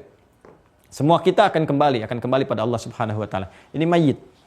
Jadi saya, Anda, kita semua statusnya CM, ya, calon meninggal. Mayit. Nah, kita mayit. Jadi kalau dibilang, "Bapak mayit ya?" Iya, Anda juga, gitu kan. Ini mayit di sini, ya. Nah, jadi maut datang kepada mayit, membawa ini mayitnya. Ini kalau sudah mayitnya datang maut, maka berubah nanti menjadi mayit. Nah, mayit. Nah, seperti ini. Hilang tasdidnya, maka tinggal bulatan. Sukun. Sedikit ya, karena saya dulu tuh mendalami bahasa Arab untuk memaknai dan menghadirkan keindahan ya bahasa Al-Quran. Saya itu senangnya tafsir. Saya sangat mencintai tafsir, senang gitu. Ke Quran tuh udah dari dulu. Nah, untuk memahami tafsir itu, saya ingin mengikuti jejak ulama dulu seperti Imam Asy-Syafi'i dan sebagainya, itu belajar bahasa perdalam. Maka saya masuk jurusan bahasa Arab. Begitu saya pelajari, Masya Allah, terutama bahasa Al-Quran, itu korelasinya tinggi sekali. Baik kalau udah masuk fikih lughah. Kalau mau saya urutkan ya teman-teman sekalian. Lihat baik-baik. Maut. Datang kepada mayit. Kemudian jadi mayit. Tuh. Ya. Ini maut datang. Kullu nafsin dha'iqatul maut. Datang ke sini bawa. Bawa tasdidnya nih. Ya kan? Dibawa tasdidnya. Tadi kata syiddah. Ya kan? Sesuatu yang kadang-kadang berproses, rumit dan sebagainya, tapi akan ringan bagi orang yang beriman. Begitu dibawa, ya, perhatikan baik-baik. Jadi sukun. Sukun itu kan seakar dengan sakinah, tenang, nyaman, itu kan? Maka ada proses-proses tertentu bagi orang-orang tertentu yang akan diberikan ketenangan, kenyamanan, kedamaian ketika maut datang. Ya, itu nanti dengan turunnya Quran surah ke-89 Al-Fajr, ya kan? Ayat 27 sampai 30. Ya ayyatuhan nafsul mutmainnah, hai jiwa-jiwa yang tenang, ya kan? Bukankah ketenangan itu ya ada gambaran ke bahasa Arabnya juga disebut dengan sukun, sakinah di rumah tangga, ketenangan, kenyamanan, kebaikan dan sebagainya. Ini korelasinya nyambung semua. Ya, bahkan manusia pun sadar nggak sadar diilustrasikan dalam kehidupannya. Ya, kalau saya pernah waktu kecil itu lihat ada Yusuke Watanabe. Dia membuat satu cerita ya fiksi. Yang Dragon Ball itu, Son Goku, Son Gohan, Piccolo, macam-macam. Kalau di Kamehameha kan selesai itu di atasnya ada bulatan. Selesai, tandanya dia selesai gitu kan. Nah, itu manusia juga secara fitrah demikian. Ya, ini ya teman-teman sekalian. Ini di surah Yasin, kita bacakan Quran surah 36 ayat 33 sampai 34. Ya. Kalimat mayit dengan sifatnya. Bahkan di sini disebutkan segala yang terkait dengan bumi. Ini ke bumi masuknya pakai sifat tak di situ. Ayatul lahumul ardul mayitatu ahyainaha, gitu kan? Kita baca kan kalau hari Jumat selain baca Al-Kahf, baca Yasin juga kan, wa ayatul lahumul ardul mayitatu ahyainaha, gitu kan? Dan kami berikan tanda-tanda yang mendekatkan mereka kepada Allah Subhanahu wa taala, di mana saat bumi itu ya mati, kehidupan dimatikan dan kami hidupkan. Jadi kalau sudah mati, yang dalil yang mau saya ambil adalah segala yang sudah mati nggak berkehidupan ini pakai sukun. Kalau masih berkehidupan akan meninggal pakai tasdid. Ini maksudnya, ya. Ini juga ada di Al-Baqarah kalimat maitah ayat 173. Ya, innama harrama 'alaikumul maitata waddamah dan seterusnya. Jadi kata Quran surah kedua Al-Baqarah ayat 173. Paling kiri agak ke atas sedikit ya di mushaf standar. Jelas ya? Saya ulang ya. Yang ditugaskan namanya malakul maut. Tugasnya membawa wafat, membawa kematian. Itu kan? Yang ditugaskan dari malakul maut adalah apa? Memisahkan jiwa dari raga manusia. Jadi nanti yang masuk waiting room dan sebagainya diambil, nanti ditempatkan ya untuk menunggu di barzakh, dicabut ini untuk berpisah. Ya, dicabut ini semua berpisah, ini yang membawa bekal kepada Allah.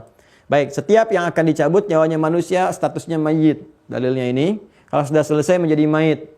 Kalau sudah diangkat ke keranda untuk dimasukkan ke alam kubur, ke barzakhnya disebut dengan janazah. Nih, jenazah itu kalau udah masuk keranda. Ya, kalau udah masuk keranda, disolatin dan sebagainya itu masuk ke situ disebut dengan janazah namanya. Ya. Dah, sampai sini dulu ya, pelan-pelan. Sekarang kita lihat karakternya bagaimana. Cara mencabut dan sebagainya sifatnya seperti apa. Sebelum sampai ke sana, nah saya ingin sampaikan dulu informasi. Malakul maut ini disebut juga dalam tutur-tutur masa lalu. Tutur-tutur masa lalu. Ya, bahkan sebelum periode keislaman. Ya, kalau sebelum periode keislaman yang dibawa risalahnya oleh Nabi Muhammad SAW untuk menyempurnakan risalah sebelumnya, ya kan? Baik syariatnya Musa, syariatnya bahkan sampai ke Nabi Isa alaihissalam atau bahkan ke atasnya Ibrahim sampai ke Nuh sampai ke Adam alaihissalam, teman-teman sekalian, khususnya nanti di turunan-turunan masanya ke Musa, ya Musa alaihissalam diutus untuk Bani Israel. Ya, di Bani Israel itu, ya Nabi Musa kan di antara yang terdekat. Ya, ada hubungan antara rasul di bumi dengan rasul di langit. Malaikat itu disebut dengan rasul juga, rasul langit. Quran surah 35 Fatir ayat 1. Ya, alhamdulillahi fatiris samawati wal ardi ja'ilil malaikata rusula. Ya, ja'ilil malaikati rusula. Allah yang menjadikan malaikat itu ja'ilil malaikati rusula sebagai rasul-rasul, artinya diutus, membawa misi, membawa risalah. Apa misi risalahnya? Ya macam-macam terkait dengan tugas yang Allah telah tetapkan. Tupoksinya apa gitu kan? Nah, jadi rasul di langit punya teman rasul di bumi. Rasul di bumi dari kalangan manusia. Karena itu seringkali para nabi, ya rasul di bumi bersahabatan dengan rasul malaikat di langit. Ya Nabi Musa itu sahabatnya siapa? Malaikat maut. Ya, kemudian demikian nabi-nabi Bani Israel itu rata-rata sahabatnya malaikat maut. Ya, seperti Nabi Daud juga demikian, sahabatnya malaikat maut ya. Dalam tuturan di Bani Israel sampai didapatkan terus ke masa Nabi Muhammad SAW, mereka memberikan nama. Mereka memberikan nama kepada siapa? Kepada malakul maut ini dengan nama Izrail. Izrail atau Azrail. Azrail. Ya. Azrail atau Izrail. Ya. Izra ini ya, itu satu dialek dengan Isra. Isra semakna dengan Isra. Il. Nabi Yakub kan disebut Israel, ya kan? Nah, untuk membedakan nabi rasul dengan yang di bumi dengan rasul Allah yang di langit, ya kan? Maka ini menggunakan Izra. Ini diantaranya ya pendekatan kebahasannya. Ini Izra, ini juga seakar dengan Isra. Ini hamba Allah. Il itu kan Allah. Ya, di bahasa Ibraninya Allah. Ini Allah. Jadi Izrail itu hamba Allah. Abdullah, hamba Allah yang mulia. Ya kan? Hamba Allah yang mulia. Yakub dikenal dengan Israel. Jadi mereka itu luar biasa gitu. Apa namanya? Kalau ngotak-ngatik itu cepat, tapi ngeyelnya juga luar biasa nih. Nanti lain waktu lah kalau sudah masuk ke fase Nabi Muhammad, perjalanan dan sebagainya saya terangkan ini nih. Ya, tentang Israel ini. Israelnya bagus katanya menuju kepada Nabi Yakub alaihissalam, disebut dengan Israel, ya, nabi yang mulia, hamba Allah yang mengadu semuanya kepada Allah, Ya, segalanya tawakalnya tinggi dan sebagainya. Maka anak-anaknya disebut dengan Bani Israel. Cuma di antara keturunan itu ada nanti yang menyimpang sampai diutus nabi-nabi setelahnya. Ya kan? Nah, secara singkat adalah dalam tuturan mereka ini malakul maut disebut dengan Israel namanya.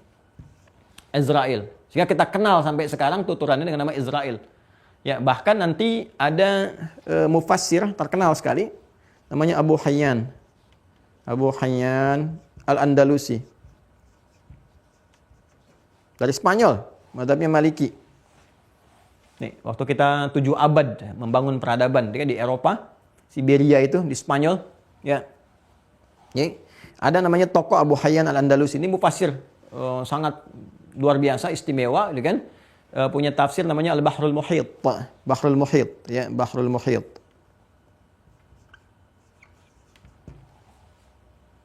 Dah? Kemudian juga ada kitab juga yang lain namanya An-Nahrul Mad, ya. Ya, beliau menyampaikan bahwa para ulama-ulama, ya kan, mufassir-mufassir juga dan yang lainnya menginformasikan tentang nama Israel ini.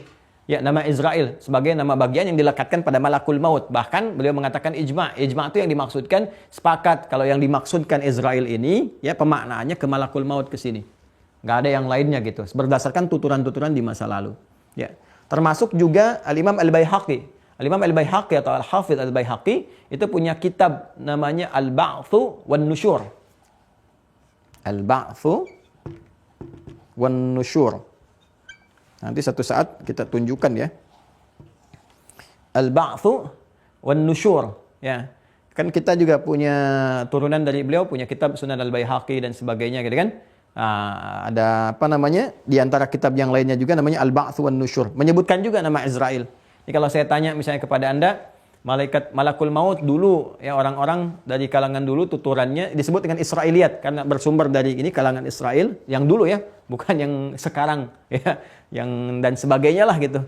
Ya, itu yang dulu dari kalangan Bani Israel punya tuturan-tuturan dikenal dengan Israiliyat namanya. Jadi kalau ada Israiliyat berarti menyambung ke masa-masa Israiliyat di masa-masa Bani Israel dan turunan ke atasnya. Disebut dengan Israel. Kalau saya tanyakan kalau ada nama menyebut malakul maut dengan nama apa? Israel. Sumbernya di mana? Dari apa? Nah, ini diantaranya. Ya, di dalam kitab Al-Ba'thu wan Nusyur. Ada lagi kitab namanya Asy-Syifa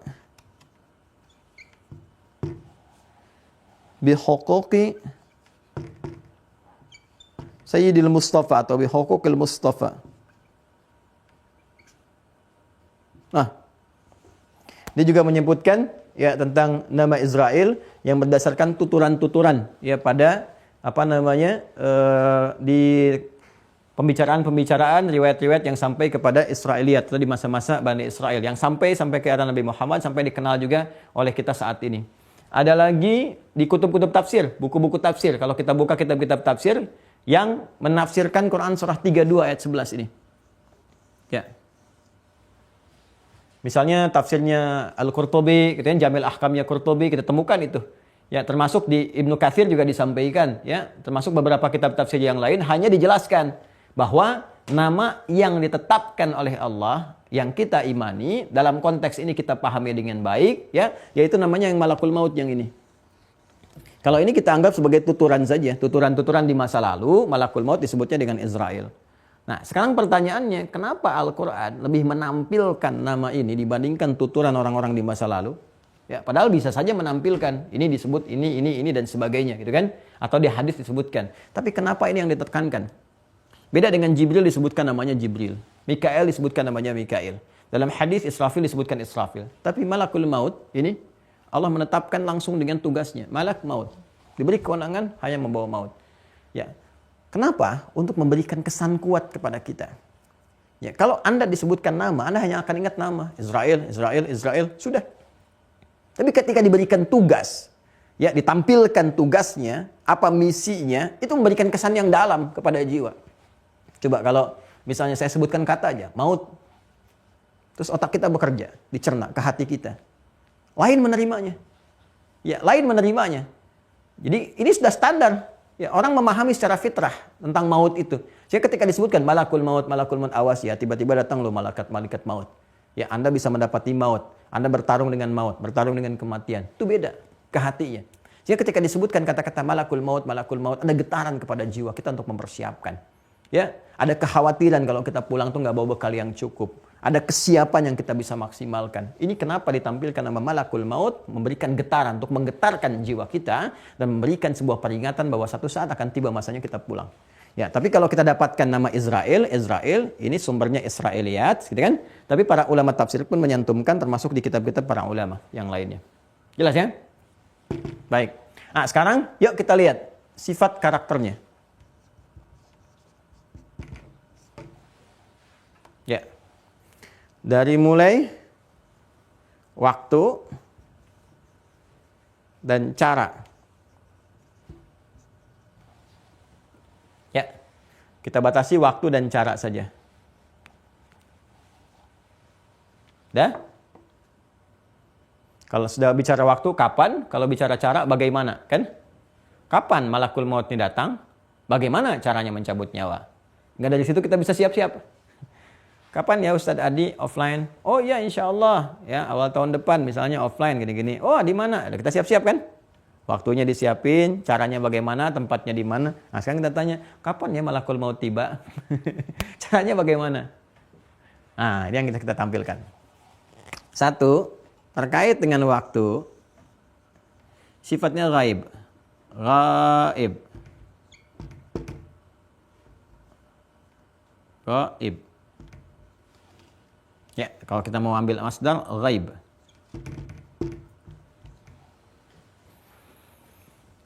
Ghaib artinya tidak ditampilkan.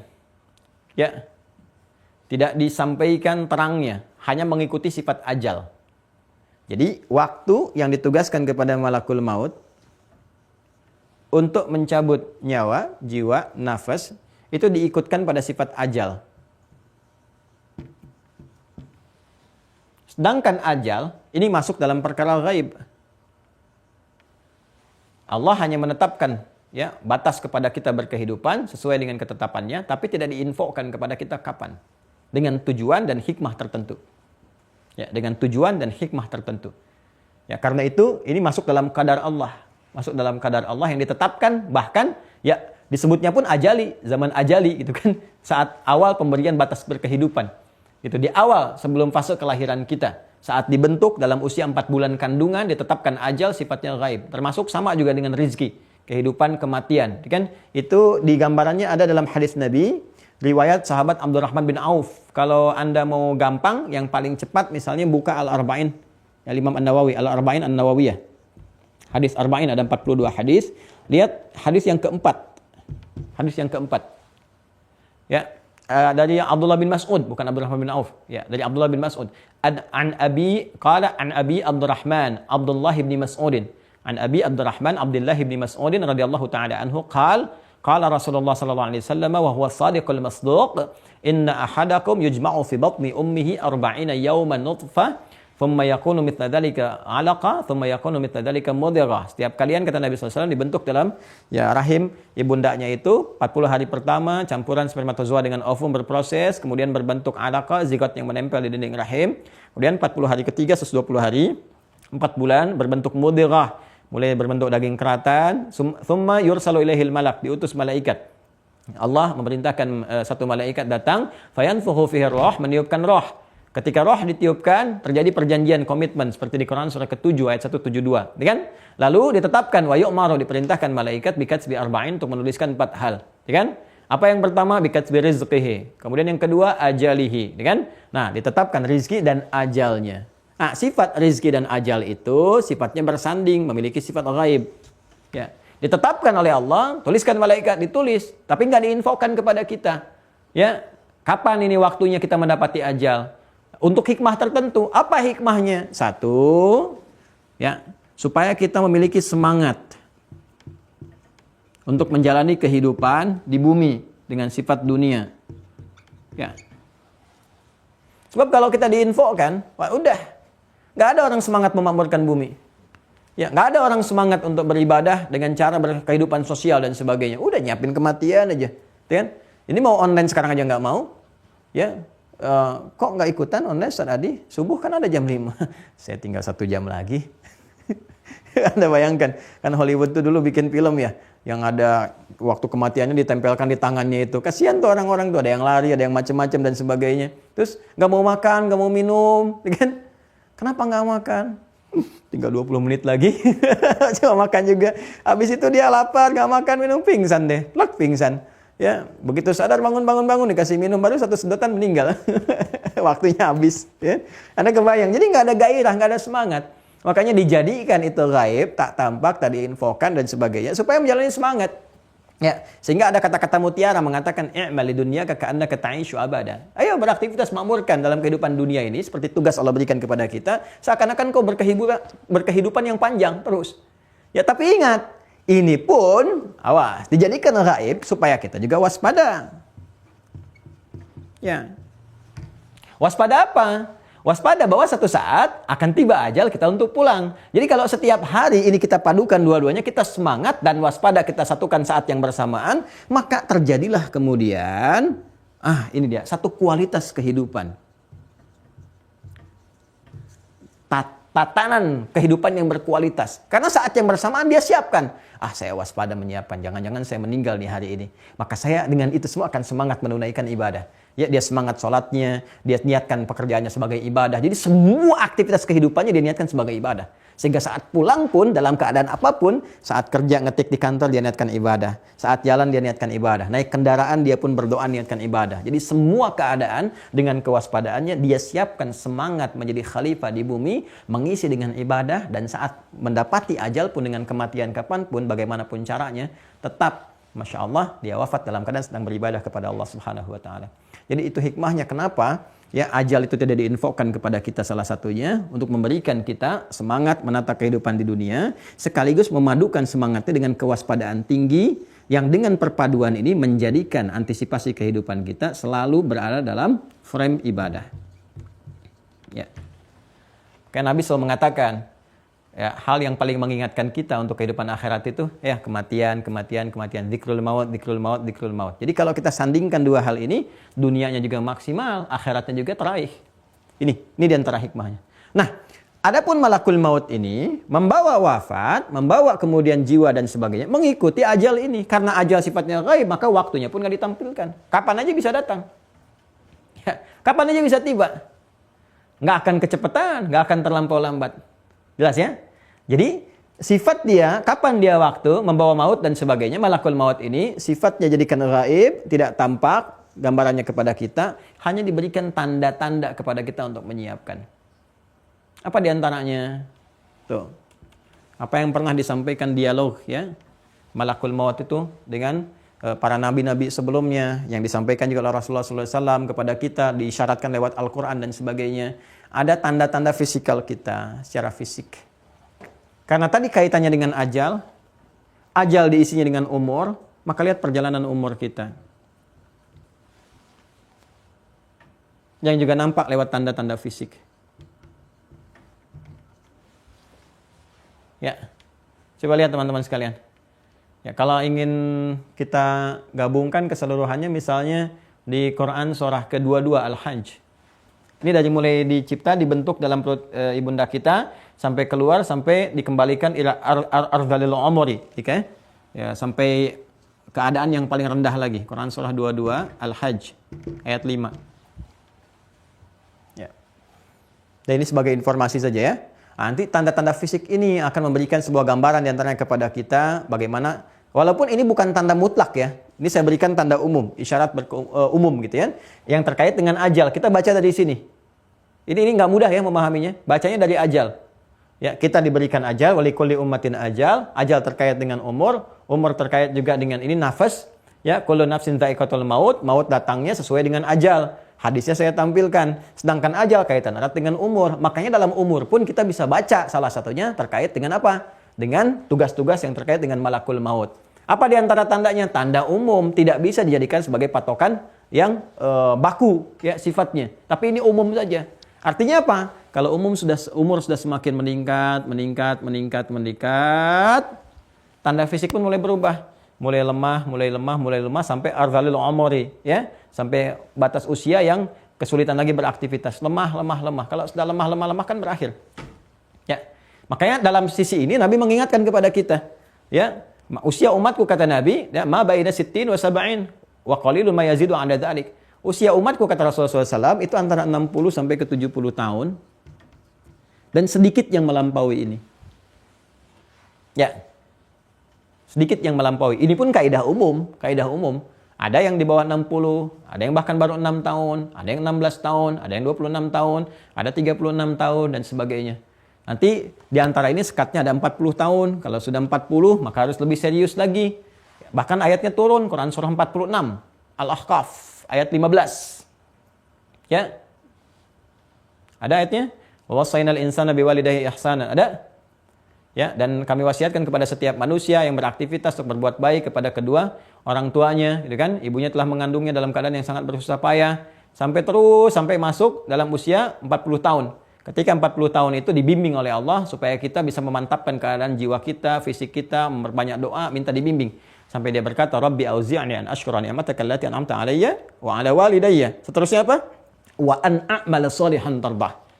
Ya udah, kalau sudah ada kematangan emosional, kematangan fisikal, kematangan intelektual, semua sudah matang, maka kita diminta oleh Allah langsung minta bimbingan langsung dari Allah supaya bisa meniti amal saleh yang diridhai. Kenapa? Karena jangan-jangan sebelum 40, sebelum matang semuanya, ya ada amal kita yang belum soleh atau ada amal soleh yang belum diridhai. Sekarang semua sudah matang. Masa kalau semua sudah matang belum diridhai juga?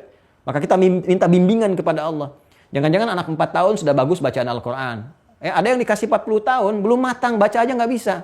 Terus pengen masuk surga, pengen firdaus lagi. Ya kan? Nah, bagaimana ikhtiar kita untuk mewujudkan itu? Maka serius terus, itu kan pengingat.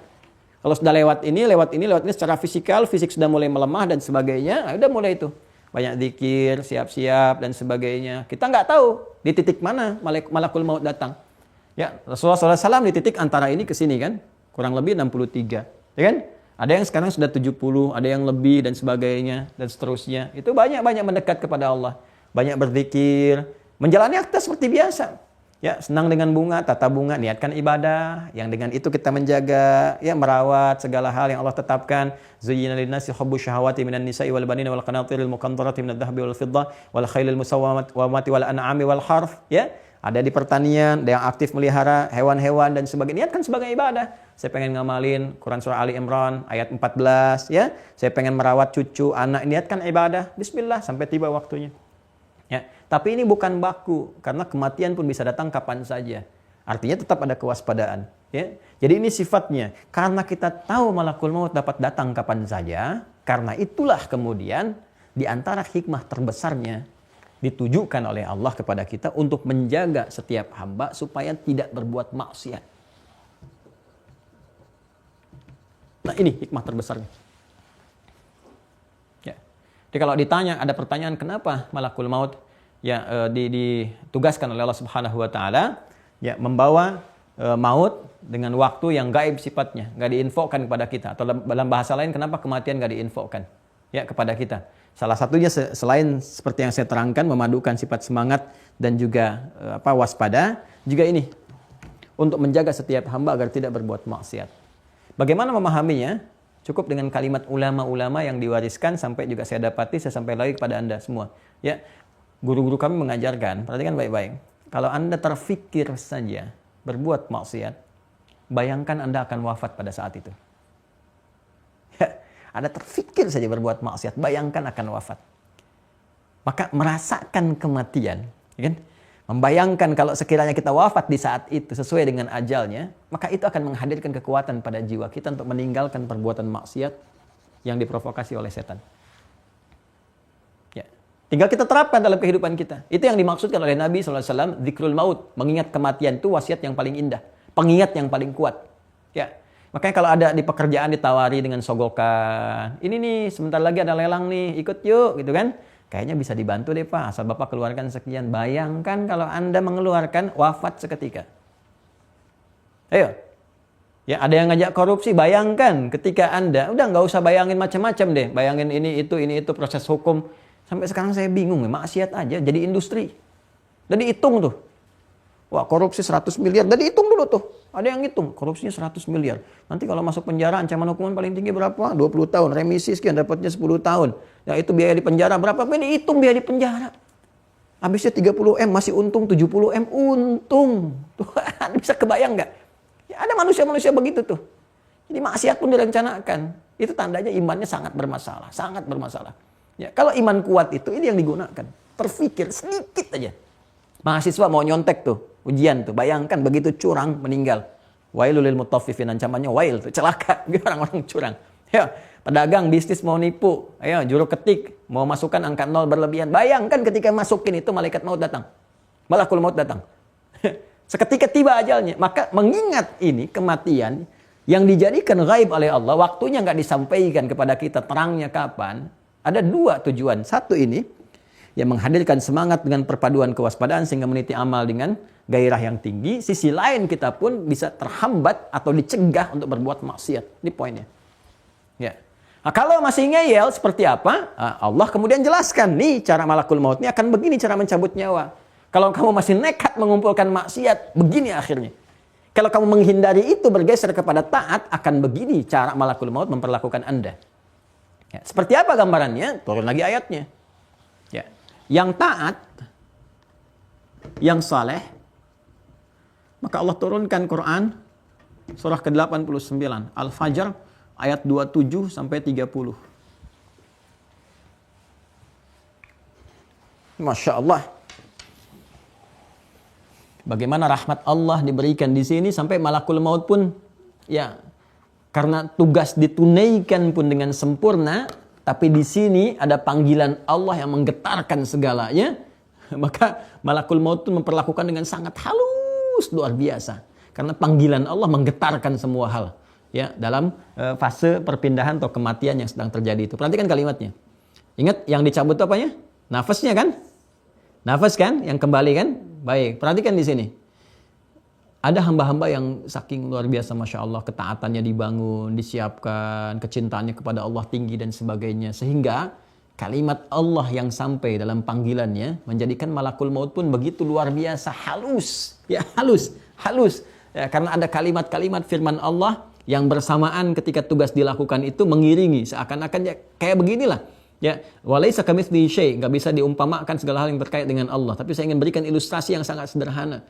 Kalau ada pimpinan, ya, atau taruhlah misalnya pimpinan tertinggi di panglima di militer itu kan, minta kepada prajuritnya dan ditugaskan, ya, tolong selesaikannya dengan baik ya. Terus panglimanya hadir di situ melihat, ya, bukankah itu akan tugas akan dikerjakan dengan baik-baik, dengan sebaik-baiknya, dengan sempurnanya, ya, atau diminta misalnya. Ya, untuk mengeluarkan duri misalnya, ya, ada satu binatang taruhlah yang terkena duri misalnya, terus ingin dicabut pelan-pelan, ya, kucingnya panglima kena duri, ya, kucing panglima kena duri misalnya kan, panglimanya ada di situ, dia minta prajuritnya, tolong keluarkan itu, tapi kucingnya jangan teriak ya. Kira-kira bagaimana tuh? Ya, prajuritnya pasti akan pelan-pelan tuh. Ya, kucing, aduh taruhan nih antara jabatan saya dengan kucing, ya kan, dicabutnya pasti pelan-pelan. Dilus-lus tuh sampai keluar, dirapikan baik-baik. Sekarang Allah yang Maha Rahman, Maha Rahim, tapi juga Al-Aziz, Al-Jabbar, Al-Qahar, memerintahkan pada malaikat. Saat bersamaan tugas dilakukan, tapi Allah sendiri mengeluarkan firman-Nya. Ya ayyatuhan nafsul mutmainnah. Hei jiwa-jiwa, kita sering baca terjemahan hei jiwa-jiwa yang tenang, tapi lupa ketenangan yang ditampilkan di situ menggunakan kata mutmainnah. Mutmainnah itu kan akarnya dari itma'anna yatma'innu. Sifatnya disebut dengan tuma'ninah. Ingat ya? Masih ingat nggak kalau tuma'ninah itu adanya di mana? Di Glodok Ustaz itu yang jualan jamu, bu tuma'ninah? Bukan. Bukan. Tuma'ninah itu adanya di ibadah. Sedangkan ibadah itu gambaran dari sifat taat. Sedangkan ibadah itu refleksi dari amal soleh. Ya kan? Coba lihat, saat kita sholat, kita dimintakan tenang dalam sholat itu. Perpindahan satu ke yang lainnya kita diminta tenang. Ya kan? Sehingga dengan ketenangan bacaan kita terukur, teratur, kekhusyuan itu muncul. Ketenangan yang dilakukan dalam sholat disebutnya apa? Bukankah tuma'ninah? Tuma'ninah dalam ruku', tuma'ninah dalam sujud. Ya kan? Itu sifat kita dalam ibadah. Yang kita kerjakan tuma'ninah dalam ibadah itu akan melahirkan mutmainnah ketika di penghujung kehidupan kita. Ya, bahkan ujung kehidupan kita pun masih ibadah juga dengan kalimat la ilaha illallah. Ya, jangan dikira mudah mengucapkan la ilaha illallah, jangan dikira mudah. Karena ada bekal yang menggerakkan. Bekalnya apa? Ibadah. Karena itu dalam ibadah ada tumakninah. Ya, menggerakkan diri kita. Bagaimana orang bisa ibadah? Dengan iman. Karena itu iman mendorong seseorang untuk beribadah. Ibadah menghasilkan amal soleh. Amal soleh bentuk dari ketaatan. Dikerjakan dengan tumakninah. Akhir hidupnya mutmainnah. Karena itu ketika dipanggil ya ayyatuhan nafsul mutmainnah. Jadi kalau ada yang namanya nafsul mutmainnah pun tapi nggak pernah ibadah, ya tetap nggak akan dapat mutmainnah ketika di ujung hidupnya. Jelas ya? Maka ya ayyatuhan nafsul mutmainnah. Kenapa saya sebutkan gambaran dari taat dan amal soleh? Karena kata-kata mutmainnah bukan sekedar jiwa yang tenang, tapi ketenangan yang didapatkan dalam proses ketaatan, ibadah didorong oleh iman dan sebagainya. Irji'i ila rabbiki radiyatan maradiyah. Irji'i ila rabbiki radiyatan maradiyah. Allahu akbar. Pulang. Pulanglah kepada Rabbmu. Ya kan, aku ridha dengan apa yang telah engkau kerjakan dan engkau pun akan ridha dengan apa yang telah aku siapkan. Fadkhuli fi ibadi wadkhuli jannati. Lalu ditampakkan oleh Allah Subhanahu wa taala dengan izinnya, ditampakkan hasil pekerjaan dia. Ya, fadkhuli fi ibadi. Jadi golongan hambaku, ibadi itu kan ibad, ya akarnya dari kata ibadah kan? Ya, abada ya'budu, ya, abdan. Ya, fa huwa abidun. Abid jamaknya apa? Ibad. Masuk dalam golongan hamba-hambaku nih yang udah disiapkan sebelumnya. Ya, ada yang tadinya pelaku maksiat taat dari taubatnya, ada hamba-hamba soleh masuk golongan ini. Karena engkau rajin ibadah, maka disebut ibad. Wadkhuli fi ibadi. Ini bekalnya ini taat, amal soleh, ibadah. Wadkhuli jannati, ditampakkan surganya. Ya. Makanya ketika itu dilakukan, pekerjaan malakul maut itu halus. Karena menjaga firman Allah hadir di situ. Ya, Allah langsung yang memanggilnya. Makanya dijaga, terawasi dengan sempurna, halus sehingga nggak ada rasa. Ya, coba deh belajar kisahnya Asiyah itu. Ya. Asiyah yang istrinya Firaun, ya. Yang apa namanya? Allah memberikan tugas kepadanya, ya, salah satunya untuk menyadarkan suami dan sebagainya, tapi memilih untuk menyiksanya. Ya. Apa yang terjadi kan? Ketika kemudian beliau diikat di tiang itu, ya, sebenarnya diabadikan dalam salah satu ayat Al-Qur'an yang sangat indah. Ya, Rabbibni li baitan fil jannah. Ya Allah, bangunkan untukku satu rumah di surga. Wa najjini min fir'auna wa amalihi, ya Allah, dan selamatkan aku, ya, dari kekejaman Firaun dan siksa yang sedang dia kerjakan saat ini. Ya, coba kalau Anda buka tafsirnya, Allahu akbar. Jadi begitu sedang diikat dan sebagainya, ya, mau disiksa itu begitu diikat, terus dia minta kepada Allah, ya Allah, anugerahkan kepada aku gitu kan. Bangunkan aku satu rumah di surga. Masya Allah, ditampakkan oleh Allah itu. Ya. Wadkhuli fi ibadi wadkhuli jannati, ditampakkan surganya, tempat kembalinya. Ya, disyaratkan dalam riwayat yang sampai kepada kita, ditempatkan di bahan materinya dari mutiara-mutiara yang indah. Begitu melihatnya tertawa. Apa komentar Firaun pada saat itu? Dia komen, baca di riwayat, di tafsir-tafsir, dia komen, kita mau nyiksa dia malah ketawa. Ya, Firaun nggak paham bahwa dalam tertawanya itu sedang mendapatkan nikmat, dan ketika itulah diselamatkan. Wana jini, selamatkan aku ya Allah. Jadi sebelum disiksa, baru diikat, ya, dijemur di terik yang sangat panas seperti di tiang. Nanti insya Allah saya coba lanjutkan nanti kisah Musa yang dulu kita pernah pelajari itu. Itu begitu diikat, ditampakkan oleh Allah surganya, keindahannya dan sebagainya. Dia tertawa kan. Begitu tertawa, dia minta, wana jini min Fir'aun, selamatkan aku dari Firaun ya Allah. Ya, jiwaku, ragaku dan sebagainya. Kemudian diwafatkan sesuai dengan ajal. Wafat dalam keadaan yang sangat indah, mendapatkan jaminan. Itu jadi nggak merasakan. Nggak merasakan indah, enak, nyaman. Makanya kan Masya Allah, ada yang lagi baca Quran, tiba-tiba datang, selesai. Itu kan? Ada yang lagi sholat, sujud, ada yang tiba-tiba merasa begitu. Ya, saya ada kolega Masya Allah, salihah perempuan. Ya Masya Allah, itu luar biasa. Mungkin kalau saya cerita nggak apa-apa ya, karena sudah meninggal dan suami beliau juga meninggal. Itu ada salah satu mantan ketua MUI di Jawa Barat. Ya, itu keluarga kami juga. Kayak Haji Hafidh Uthman itu punya istrinya, beliaunya soleh, ya, pulang dari haji, meninggalnya pulang dari haji. Istrinya juga soleh luar biasa. Ya, satu kali dalam keadaan setelah tahajud tuh ibadahnya Masya Allah, dawam tahajudnya, malamnya itu udah bangun dari zikirnya luar biasa. Selesai tahajud, ya, merasakan pusing sedikit, terus ada anaknya, ya, dipangku sedikit, didudukan, diajak ke rumah sakit, cek, ya, Umi barangkali apa mau dicek, apa jawabannya? Gak akan kekejar. Gak akan kekejar. Udah selesai, udah aja selesai. Dan Masya Allah indah sekali dikuburkannya.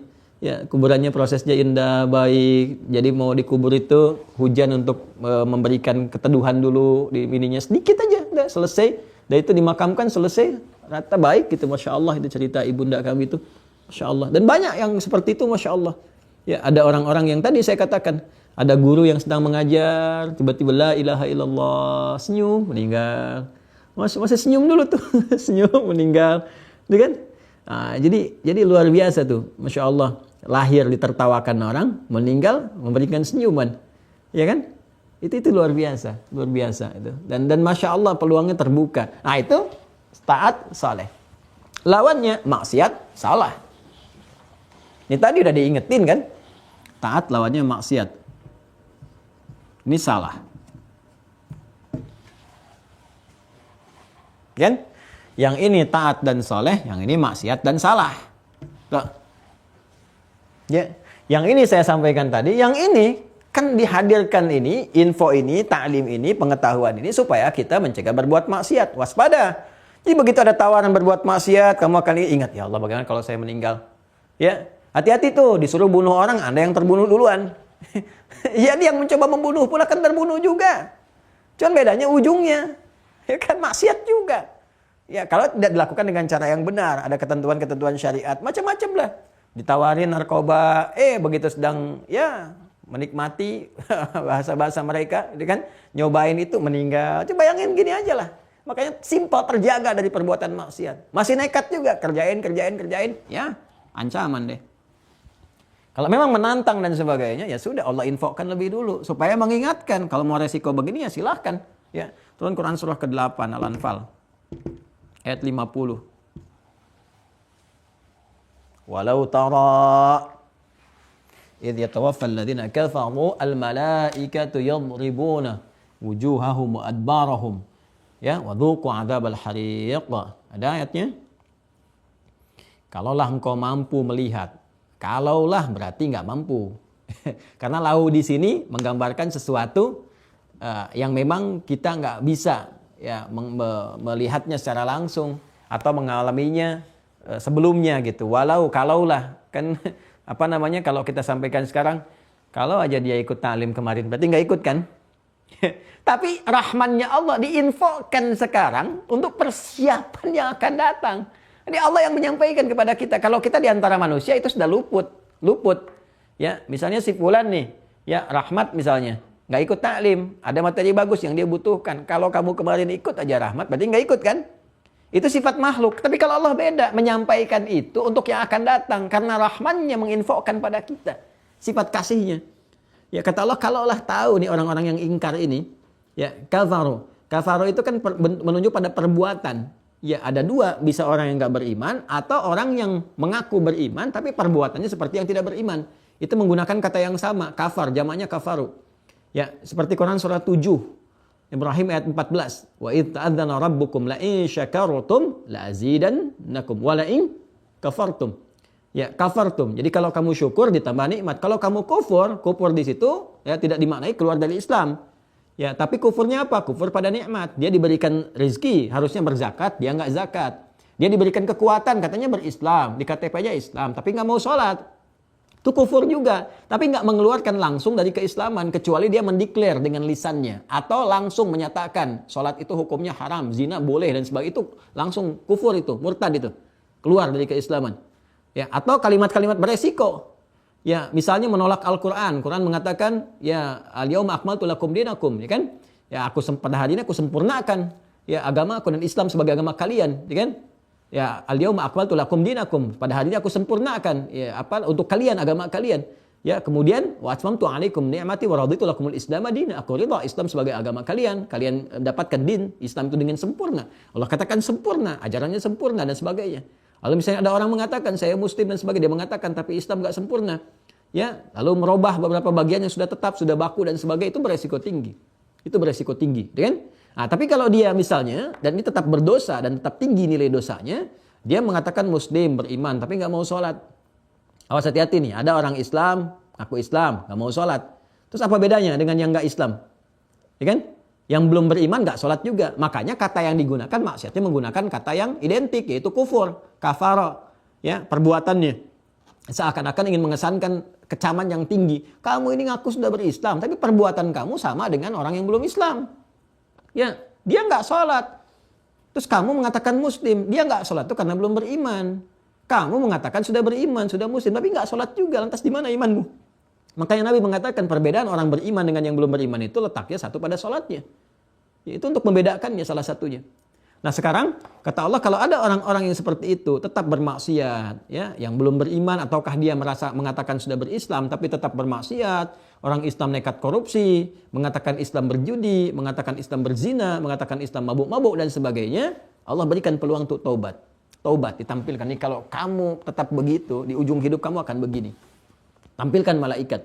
Ya, cuman karena yang disiksa jiwanya, dalam tanda petik ya, yang dihukum itu jiwanya sebagai pendahuluan, cara ngambilnya sehingga merasa tersiksa dengan itu, sehingga digambarkan seperti mencabut duri dalam keadaan horizontal bukan vertikal. Duri masuk ke daging kita, kalau vertikal begini kan nariknya begini, tapi kalau horizontal begini, tuh nariknya begitu. Ya, terasa. Jadi seakan diisyaratkan dalam Al-Quran, dipukuli itu, ya, wajah dan bagian punggungnya, keluar kamu, kan? Kenapa nggak mau keluar juga? Pukulin. Masa sih Ustadz? Ya silakan aja rasain. Kalau masih nekat, kan? Nah, tapi kan demikian itu bagi orang beriman, karena kan ini iman. Ini yang dikhitab bukan akalnya, tapi imannya. Dan nanti suasana itu akan terlihat. Karena itu orang akan mengalami sakaratul maut berdasarkan kebiasaan yang ia lakukan. Ya, sakrat itu kan nggak sadar. Karena itu lisannya bisa meracau, pikirannya kemana-mana dan sebagainya. Tapi kalau biasa zikir, yang keluar zikir. Ya, bukan meracau, yang muncul itu malah bacaan Quran. Bacaan Quran. Medis menyebutnya ini, wah sudah nggak sadarkan diri, tapi nggak sadarkan diri masih bisa ngaji. Yang sadar nggak ngaji, yang nggak sadarkan diri ngaji, itu kan luar biasa. Sebagainya keluar. Itu Masya Allah ya. Jadi teman-teman sekalian, saya kira itu yang kita coba ingin gali ya. Jadi tajamkan diri kita. Kemudian tadi ini yang di surah-surah yang saya sampaikan juga tolong dicatat dengan baik ya. Bagaimana sifat-sifat yang beresiko pada kematian tadi saya sampaikan tentang juga kufur. Tadi surat Ibrahim surah ke-14 ya, ayat 7. Tadi saya slip of tongue, saya sebutkan 7 ayat 14. Itu 7 Al-A'raf.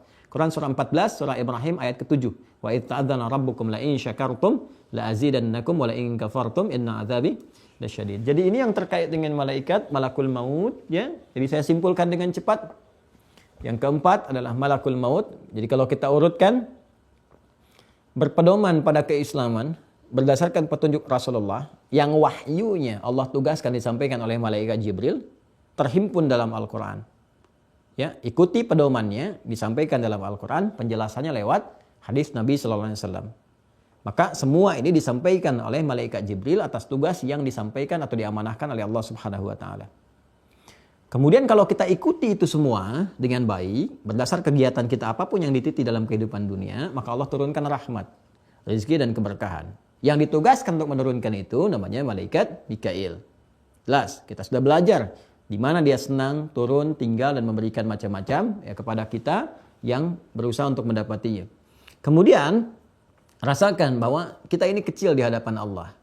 Ya, kita butuh semua karunia-Nya dan sebagainya. Dan semua kehidupan, jangankan kita, semua kehidupan di alam ini pada saatnya akan berakhir. Maka Allah tampilkan dan kenalkan kepada kita tentang malaikat Israfil. Bahkan dibuktikan oleh penemuan ilmiah kekinian bagaimana keadaan kita, galaksi kita, bumi kita yang seakan-akan besar ternyata sangat kecil. Dan berada dalam frame, ya ruang yang seakan mirip dengan satu trompet, kan, yang saat siap ditiupkan hancur keseluruhannya. Kan? Dan kita merasa, kalau begitu ya tunggu aja, masanya masih lama, hancur semua. Tidak. Karena ada kiamat kecil yang kita juga akan alami oleh setiap jiwa. Ya, bukan umumnya makhluk, tapi oleh setiap jiwa. Setiap jiwa kita pasti akan mengalami satu gerbang pembatas dengan menuju pada dimensi yang selanjutnya disebut dengan kematian. Maka Allah tugaskan malakul maut namanya untuk membawa maut, mewafatkan kita dan kembali pertanggungjawaban apa yang telah kita kerjakan kepada Allah Subhanahu wa taala. Waktu yang ditugaskan disifati ghaib supaya kita terjauh dari maksiat, karena itu penting mengingat kematian dan menghindarkan diri dari maksiat. Cara paling gampangnya ya, mau maksiat ingat wafat. Mau maksiat ingat wafat. Ya, telunjuk orang tahiyat tidak akan pernah berbuat maksiat karena dia sadar satu kali akan wafat. Oke? Kemudian yang selanjutnya dirahasiakan waktunya supaya kita semangat menjalani kehidupan sebagai khalifah di bumi sekaligus waspada untuk meningkatkan amal soleh sebelum datang kematian kepada kita. Kemudian tanda-tanda kematian itu, ya Allah berikan satu hukum umum melalui usia kita, perjalanannya sampai dengan keadaan fisik, ataupun Allah tetapkan sesuai dengan keadaan masing-masing. Di mana dia wafat, kapan dia meninggal, semua kembali kepada Allah. Yang surat yang belum saya sampaikan, Quran surah 31 Luqman ayat 34. Quran surah 31 Luqman ayat 34. Ya. Innallaha 'indahu 'ilmus sa'ah wa yunazzilul ghaits wa ya'lamu ma fil arham wa ma tadri nafsum madza taksibu ghadan wa ma tadri nafsum bi ayyi ardin tamut. Ada 5 hak prerogatif yang hanya Allah yang mengetahuinya, enggak dibagi pada siapapun di antara makhluknya. Pertama, menetapkan kiamat, kedua, mengatur keadaan iklim atau cuaca, ya kan? Kemudian yang ketiga adalah menetapkan segala yang terjadi dalam rahim, ya, saat kita berproses di perut ibunda kita. Yang keempat adalah apa yang akan terjadi selanjutnya di kemudian hari. Ya, yang kelima adalah kapan dan di mana kita akan wafat. Kapan dan di mana kita akan wafat, kita akan meninggal, maut itu akan datang. Karena itu selalu waspada. Ya, mungkin saat kita berharap ya, meninggalnya di tanah suci, ternyata ketika pulang ke tanah kusir meninggal di tanah kusir. Ada yang di Tanah Abang, ada yang di Aceh, ada yang di Papua. Orang Jawa kok meninggal di Sumatera, orang Sumatera di Jawa, atau sedang di Amerika, macam-macam bisa terjadi. Ya, karena itu waspada, kapanpun, dalam keadaan apapun kita siapkan diri kita dengan cara yang baik. Kemudian bagaimana menyiapkannya? Allah meminta kita perbanyak ketaatan, perbanyak ibadah, sehingga saat pulang itu panggilan Allah menggetarkan segalanya, termasuk tugas malaikat, sehingga tugas malaikat pun berlangsung dengan sangat halus, dengan sangat baik, tak terasa, ya kan? Karena bersamaan dengan itu ada panggilan Allah yang menggetarkan, ya ayyatuhan nafsul mutmainnah irji'i ila rabbiki radiyatan maradiyah fadkhuli fi ibadi wadkhuli jannati. Orang-orang yang menantang itu semua dan tetap berbuat maksiat, nekat berbuat salah, maka Allah ancam pula dengan menurunkan pengingat-pengingat seperti Quran surah ke-8 Al-Anfal ayat ke-50. Ya, walau tara idh yatawaffal ladzina kafaru al-malaikatu yadribuna wujuhahum wa adbarahum wa dzuqu adzabal hariq, gitu kan? Dan rasakan ini hukuman. Ini hukuman pendahuluan nih, bonus nih. Ya, yang membakar dan sebagainya, dipukuli depan, belakangnya dan seterusnya. Ini menarik nih teman-teman sekalian. Jadi sifatnya ada yang terbakar di situ. Jadi bayangkan meninggal dibakar dan sebagainya, gitu kan? Ada yang memang merasakan langsung dari dalam. Ya, dari dalam, maka ada yang teriak-teriak, ada yang begini, ada yang begitu, ada yang wajahnya ketakutan dan sebagainya gitu. Karena baru tampak aja kan nampaknya sesuai dengan amalan. Kalau kita nampaknya baik, ya penampakannya baik, halus, bercahaya, kan, senyum kita, ya kan, bahkan mengucapkan salamun alaikum, gitu kan. Ya, kita katakan la ilaha illallah, warahmatullahi wabarakatuh, la ilaha illallah. Ada yang langsung kalimat tauhid, la ilaha illallah, ya. Ada yang amalnya jelek, gitu kan, sajiat, ya, tampaknya buruk, takut, ketakutan, melotot dan sebagainya, mata meracau, kemudian teriak-teriak dan sebagainya, gitu kan. Atau ada yang ditampakkan langsung, ada yang dibakar dan seterusnya, gitu kan. Nah, kita insya Allah mudah-mudahan wafat dalam keadaan husnul khatimah, akhir yang baik, didekatkan pada kemuliaan, tapi ingat, ya bekalnya adalah amal saleh, taat sampai kita bisa mengucapkan amal lisan kita yang terakhir untuk menjemput kematiannya, itu la ilaha illallah Muhammad Rasulullah. Maka siapa yang hadis Mu'adz bin Jabal, siapa yang mampu mengucapkan man kana akhiru kalamihi la ilaha illallah dakhala al-jannah. Siapa yang kalimat terakhirnya la ilaha illallah, dijamin masuk surga. Ya, tapi jangan pahami demikian. Gampang ya, la ilaha illallah aja masuk surga, latihan dari sekarang, tidak. Karena kalimat itu adalah kalimat iman yang disupport oleh jiwa terdalam. Sedangkan iman untuk memberikan support butuh amal soleh, disebut dengan takwa. Maka dari sekarang kumpulkan. Itu yang dimaksud dalam hadis yang lainnya ketika Nabi menyampaikan, kan, ala makana minal amal. Ya, kalimat la ilaha illallah itu bergantung kepada amalnya. Bergantung kepada amalnya. Saya kira itu yang kita bahas di pertemuan kali ini. Alhamdulillah, semoga Allah muliakan kita. Maafkan saya banyak kesalahan yang saya tampilkan, baik dari perilaku, sifat ataupun tutur kata yang dirasakan kurang berkenan. Saya tidak bermaksud apa-apa kecuali hanya menyampaikan yang kiranya bermanfaat. Namun penilaian kan bisa berbeda-beda. Karena itu mohon menerima, kalaupun ada yang salah, penerima permintaan maaf saya, mohon maafkan sebaik-baiknya. Dan saya juga dengan senang hati merubah apa-apa yang mungkin kurang baik dalam apa-apa yang saya sampaikan. Semoga Allah meridhai semuanya. Semoga Allah memaafkan kita semua, mengampuni kita semua. Terima kasih atas perhatiannya. Allahumma taqabbal minna innaka antas sami'ul 'alim wa tub 'alaina innaka antat tawwabur rahim. Rabbana atina fid dunya hasanah wa fil akhirati hasanah wa qina adzabannar. Wa sallallahu ala sayyidina Muhammad wa ala alihi wa sahbihi ajma'in wa akhiru da'wana subhanakallahumma wa bihamdika nasyhadu an la ilaha illa anta nastaghfiruka wa natubu ilaik. Walhamdulillahirabbil alamin. Assalamualaikum warahmatullahi wabarakatuh.